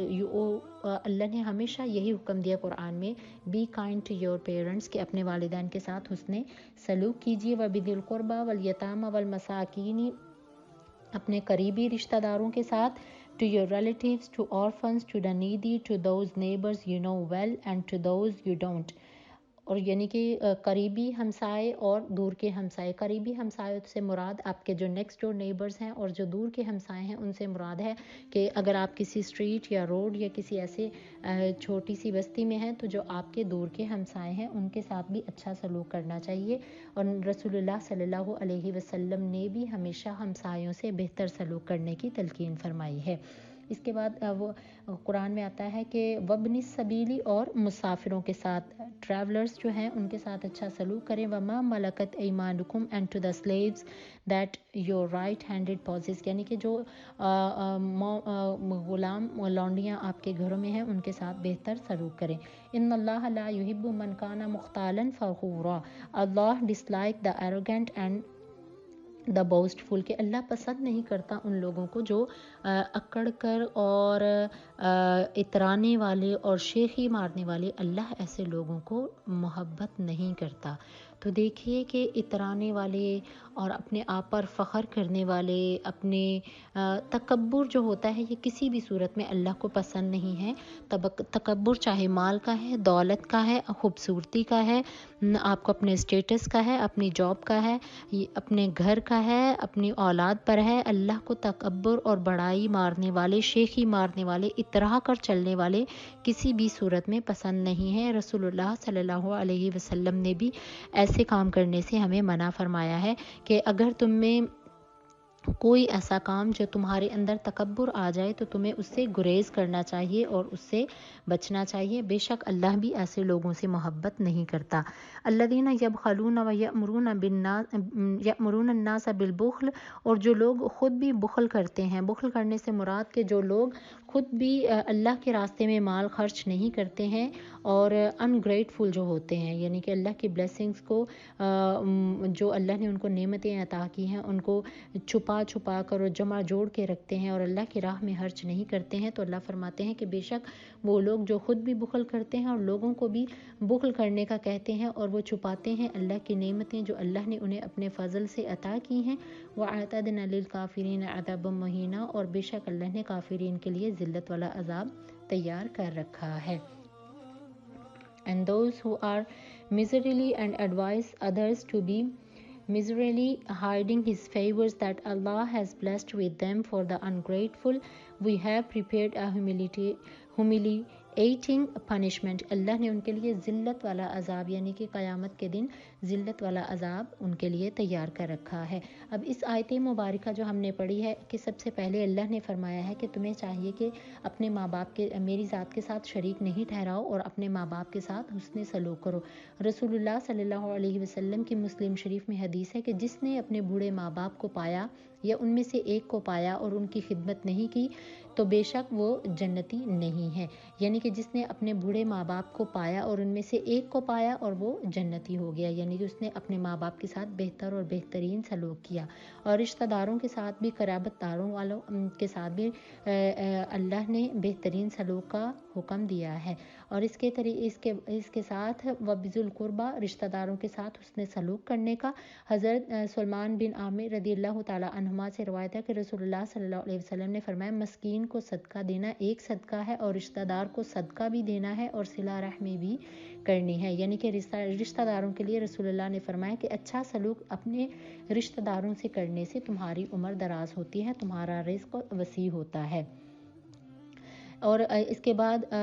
پڑوسیوں کے حقوق، نیکسٹ ڈور جو آپ کے نیبرز ہوتے ہیں ان کے حقوق کے بارے میں رسول اللہ صلی اللہ علیہ وسلم نے تاکید فرمائی ہے کہ تمہیں چاہیے کہ تم اپنے پڑوسیوں کے ساتھ، اپنے ہمسایوں کے ساتھ بہتر سلوک کرو۔ ایک حدیث میں ہے کہ رسول اللہ صلی اللہ علیہ وسلم نے فرمایا کہ جبریل امین نے مجھے ہمیشہ ہمسایوں کے ساتھ احسان اور بھلائی کرنے کی تاکید فرمائی ہے، حتیٰ کہ مجھے گمان ہونے لگا کہ یہ وراثت میں قرار نہ دیے جائیں، کہ یوں نہ ہو کہ اتنے حقوق نہ اللہ کی طرف سے نیکسٹ ڈور نیبرز کے اتر جائیں، آپ کے ہمسایوں کے، کہ وہ آپ کی وراثت کے بھی حقدار ہونے لگیں۔ اس کے بعد جو ورس نمبر 38 اور 39 ہے، جو اس کا ترجمہ ہے، اور جو اپنے مال کو دکھاوے کے لیے خرچ کرتے ہیں اور اللہ پر ایمان نہیں لاتے اور قیامت کے دن پر ایمان نہیں لاتے تو بے شک وہ شیطان کے ساتھی ہیں۔ لہو قرینن فساء قرینا، تو شیطان بہت ہی برا ساتھی ہے، یعنی کہ جو اپنے مال کو صرف دکھاوے کے لیے خرچ کرتے ہیں۔ اللہ dislike those who spend their wealth to show off, یعنی کہ جو شو آف کے لیے، اپنے دکھاوے کے، دنیا داری کے دکھاوے کے لیے اپنے مال کو اللہ کی راہ میں خرچ کرتے ہیں، تو اللہ فرماتے ہیں کہ ایسے لوگوں کا دنیا اور آخرت میں بھلائیوں میں کوئی حصہ نہیں ہے۔ یعنی کہ کافرین اور مشرکین یہ چاہے کتنی ہی بڑی بڑی چیریٹیز یا کتنی ہی بڑی خیرات کیوں نہ کریں، یہ جب تک اللہ کی ذات پر ایمان نہیں لائیں گے، بے شک اللہ ان کو ان کی خیرات کا کوئی بھی اجر عطا نہیں کرے گا۔ فَكَيْفَ إِذَا جِئْنَا مِنْ كُلِّ أُمَّةٍ بِشَهِيدٍ، تو کیسی ہوگی جب ہم ہر امت میں سے ایک گواہ لائیں گے۔ وَجِئْنَا بِكَ عَلَىٰ هَٰؤُلَاءِ شَهِيدًا، اور اے محبوب آپ کو ان سب پر گواہ بنا کر لائیں گے۔ یعنی کہ ہر امت جب قیامت کے دن اپنے اعمال کے ساتھ روز محشر اکٹھی کی جائے گی، تو جو امتیں اپنے نبیوں کی نافرمان ہوں گی تو ان سے فرشتے پوچھیں گے کہ کیا تمہارے درمیان کوئی نبی نہیں آیا تھا کہ جس نے آ کے تمہیں اللہ کی ہدایت کی تبلیغ کی؟ تو وہ کہیں گے کہ بے شک ضرور آیا تھا، اور وہ فرشتے پھر وہ فرشتے جو ہوں گے ان کے امتوں سے کہیں گے کہ دکھائیں کون سے نبی آئے تھے، اور ہر امت اپنے نبی کو گواہ بنائے گی۔ لیکن اللہ رسول اللہ کے بارے میں فرما رہا ہے وَجِئْنَا بِكَ عَلَىٰ هَٰؤُلَاءِ شَهِيدًا، اور محبوب آپ کو تمام امتوں پر اور انبیاء کرام پر ہم گواہ بنا کر لائیں گے۔ اور پھر یومئذ یود الذین کفروا، اور اس دن حسرت کریں گے کافر، وعصوا الرسول، اور جنہوں نے اپنے رسولوں کی نافرمانی کی، کہ کاش آج انہیں زمین میں برابر ملا دیا جائے۔ ولا یکتمون اللہ حدیثا، اور وہ اللہ سے کوئی بھی بات نہیں چھپا سکیں گے۔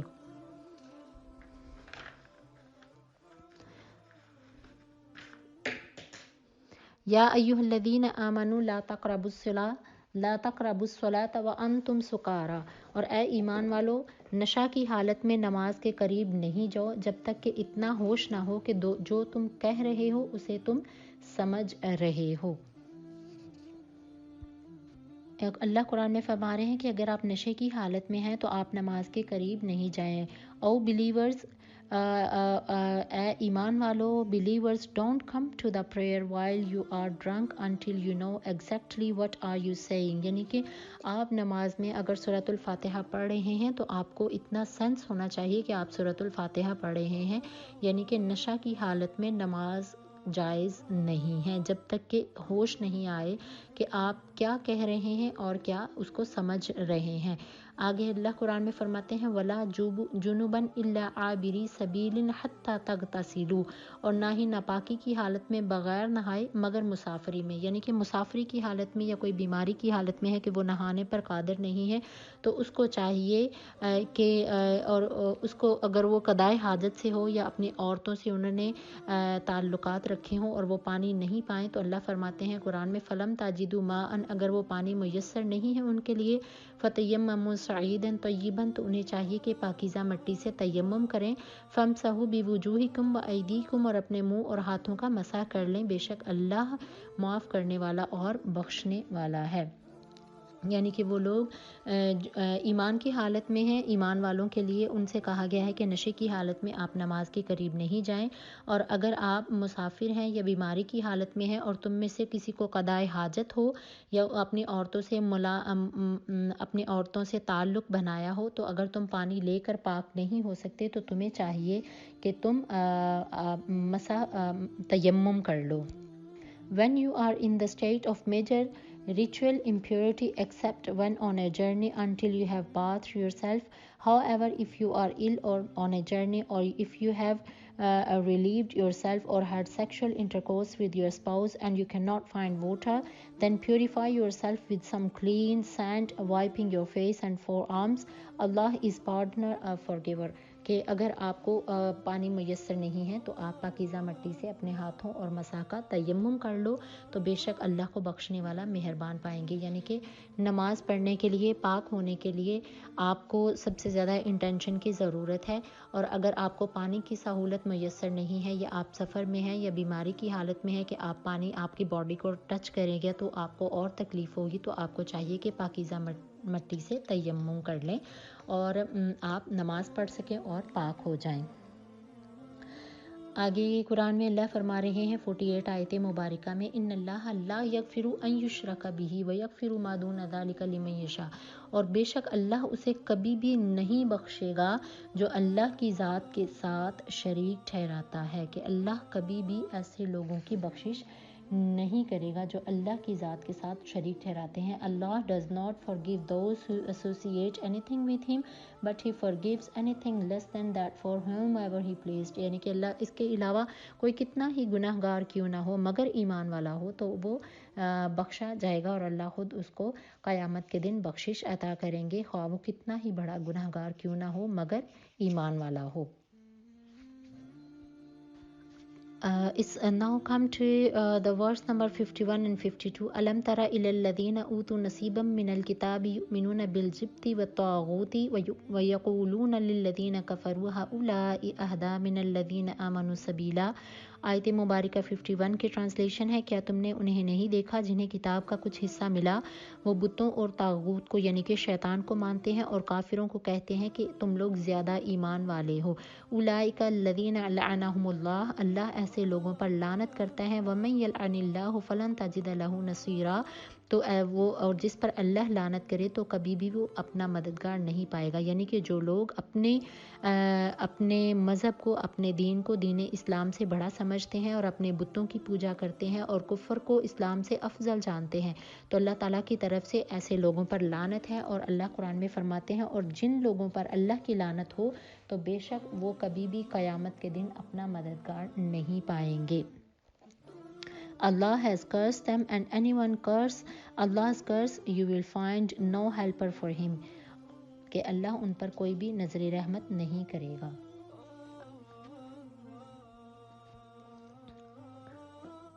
Now come to the verse number 56. إِنَّ الَّذِينَ كَفَرُوا بِآيَاتِنَا سَوْفَ نُصْلِيهِمْ نَارًا، اور جو لوگ ہماری آیتوں سے انکار کرتے ہیں یعنی کہ کافر اور مشرک جو اللہ کی آیتوں سے انکار کرتے ہیں، کُلَّمَا نَضِجَتْ جُلُودُهُمْ بَدَّلْنَاهُمْ جُلُودًا غَيْرَهَا، تو ہم ان کی کھالوں کو آگ میں ڈالیں گے اور جب ان کی کھالیں جل جائیں گی تو ہم انہیں ایک نئی کھال دے دیں گے. لِيَذُوقُوا الْعَذَابَ، تاکہ وہ چکھیں عذاب کو. ان اللہ کان عزیزا حکیما، اور بے شک اللہ زبردست حکمت والا ہے. Those who denied our signs will roast in fire. Whenever their skin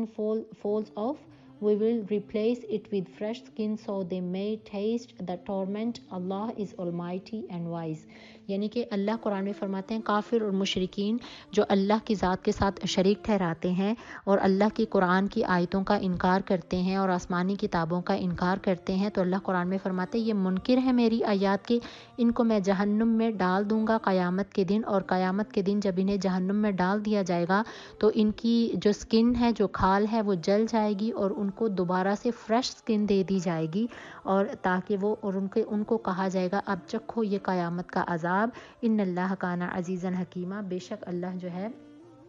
وہ غالب حکمت والا ہے۔ یہ آیتیں جو تھیں یہود و نصارہ کے لیے تھیں کہ جو حضرت عزیر علیہ الصلوۃ والسلام کو اللہ کا بیٹا کہتے تھے، اور نصارہ جو عیسیٰ علیہ الصلوۃ والسلام کو اللہ کا بیٹا کہتے تھے، اور وہ یہ کہتے تھے کہ ہمارے علاوہ یہود و نصارہ کے علاوہ کوئی جنت میں نہیں جائے گا، اور وہ اللہ کی ذات کے ساتھ کھلم کھلا شرک کرتے تھے۔ تو اللہ فرماتے ہیں کہ بے شک ان کے لیے بہت گہرا عذاب ہے۔ اب دیکھیں، سوچئے کہ کتنا گہرا اور کیسا سخت قسم کا عذاب ہے کہ ان کی کھالیں اتر جائیں گی اور ان کو اللہ نئی اسکن دے دیں گے۔ اللہ کا یہ عذاب، قیامت کا عذاب، جہنم کا عذاب، یہ کافرین کے لیے ایسا عذاب ہے کہ اوبویسلی جب آگ جلتی ہے تو ہماری اسکن کو جلا دیتی ہے۔ سم ٹائمز ایسے ہوتا ہے، ہم لوگوں نے دیکھا بھی ہوا ہے اپنی لائف میں کہ اسکن جل جائے تو نیچے سے اور طرح کی اسکن نکل آتی ہے۔ تو اللہ فرماتے ہیں کہ کافرین کو جب جہنم میں ڈالوں گا، ان کی جو باہر والی اسکن ہے وہ جل جائے گی، پھر اس طریقے سے ان کو دوبارہ ان کو فریش اسکن دی جائے گی، اور یہ سلسلہ کبھی بھی ختم نہیں ہوگا اور وہ ہمیشہ جہنم کی آگ میں جلتے رہیں گے۔ اللہ کریم ہم سب کو اپنا اور اپنے نبی پاک صلی اللہ علیہ وسلم کا اور قرآن کا پابند بنائے اور فرما بردار بنائے۔ والذین آمنوا وعملوا الصالحات، اور جو ایمان والے اور اچھے کام والے ہیں ان کو ہم جنت میں داخل کریں گے اور ان سے کہیں گے اس میں تمہارے لیے پاکیزہ بیویاں ہیں، وندخلہم ظلا ظلیلا، اور ان کے لیے ایسے گھنے باغ ہوں گے جن کا کبھی بھی سایہ ختم نہیں ہوگا۔ کہ یہ اللہ ایمان والوں سے کہہ رہا ہے کہ جو ایمان والے ہیں اللہ ان کو قیامت کے دن جنت کے ایسے باغوں میں داخل کرے گا کہ جس کے نیچے نہریں بہتی ہیں، اور ان کے لیے they will have pure spouses there and then اللہ سبحانہ و تعالیٰ will let them enter the cool shade، اور اللہ ان کو ایسے گھنے درختوں کی سائے عطا کرے گا جنت میں کہ جن کا سایہ کبھی بھی ختم نہیں ہوگا۔ ورس 58 ان اللہ یأمرکم ان تؤدوا الامانۃ الی اہلہا۔ اب یہ آیت مبارکہ جو ہے یہ امانتوں کے بارے میں ہے، یعنی کہ اگر ہمارے پاس کسی کی امانت ہے تو ہمیں چاہیے کہ وہ امانت کو اس کے مالکوں تک مکمل اور بہتر انداز میں، جس طریقے سے انہوں نے ہمارے پاس امانت رکھوائی تھی، ہم اسی طریقے سے آنیسٹ بن کر ان کو ریٹرن کریں۔ بے شک اللہ حکم فرماتا ہے تمہیں کہ جن کی امانتیں تمہارے پاس ہیں تم انہیں ادا کرو، اور جب تم آپس میں ایک دوسرے کے درمیان فیصلہ کرو تو ان تحکموا بالعدل، تو انصاف کے ساتھ فیصلہ کرو، یعنی کہ اگر دو لڑائی جھگڑا کرنے والے ہیں تو تم ان کے درمیان فیصلہ کر رہے ہو تو تمہیں چاہیے کہ تم عدل اور انصاف کے ساتھ فیصلہ کرو، یوں نہیں کہ تمہارا ایک طرف جھکاؤ ہو جائے، دوسری طرف تم فیور کر رہے ہو اور ایک کہ تم اگینسٹ ہو، تو اللہ ایسی چیزوں کو نہیں پسند کرتا۔ ان اللہ نعم ما یعظکم بہ، اور بے شک اللہ تمہیں اچھی نصیحت کر رہا ہے۔ ان اللہ کان سمیعا بصیرا، اور بے شک اللہ سننے والا بھی ہے اور جاننے والا بھی ہے۔ یہ آیت مبارکہ جو تھی الی ان تؤدوا الامانات الی اہلہا، اس سے مراد یہ ہے کہ فتح مکہ کے دن رسول اللہ صلی اللہ علیہ وسلم جب اللہ کے حکم کے ساتھ مکہ المکرمہ میں داخل ہوئے تھے تو عثمان بن طلحہ جو تھے، جو کہ خانہ کعبہ کی جو دروازہ ہے اس کی وہ چابی والے تھے، یعنی کہ مالک تھے، اور انہوں نے کعبہ پر قفل لگا دیا اور خود اپنے گھر میں واپس چلے گئے، اور رسول اللہ صلی اللہ علیہ وسلم نے حضرت علی المرتضیٰ کو بھیجا کہ جائیے آپ خانہ کعبہ کی چابی لے کر آئیے۔ تو انہوں نے حضرت علی المرتضیٰ گئے اور انہوں نے چابی یعنی کہ ان سے چھینی اور فرمایا کہ تمہیں اب ہوش کرنی چاہیے کہ رسول اللہ صلی اللہ علیہ وسلم کو اللہ نے فتح عطا کی ہے اور چابی کو ہمیں دے دو۔ جب رسول اللہ صلی اللہ علیہ وسلم نے وہ چابی لی، آپ صلی اللہ علیہ وسلم نے بیت اللہ کے دروازے کو کھولا، خانہ کعبہ میں داخل ہوئے، وہاں سے جا کر بتوں کو نکلوا کر پاک کیا، اور آپ صلی اللہ علیہ وسلم نے 2 نفل ادا کیے۔ جب رسول اللہ صلی اللہ علیہ وسلم باہر تشریف لائے تو حضرت عباس نے عرض کی کہ یا رسول اللہ صلی اللہ علیہ وسلم، میں حاجیوں کو پانی پلاتا ہوں اور بیت اللہ کی چابی بھی مجھے عطا فرمائی۔ تو اسی وقت آیت مبارکہ اتری، تو رسول اللہ صلی اللہ علیہ وسلم نے حضرت علی المرتضیٰ سے کہا کہ اے علی، آپ واپس جائیے اور چابی عثمان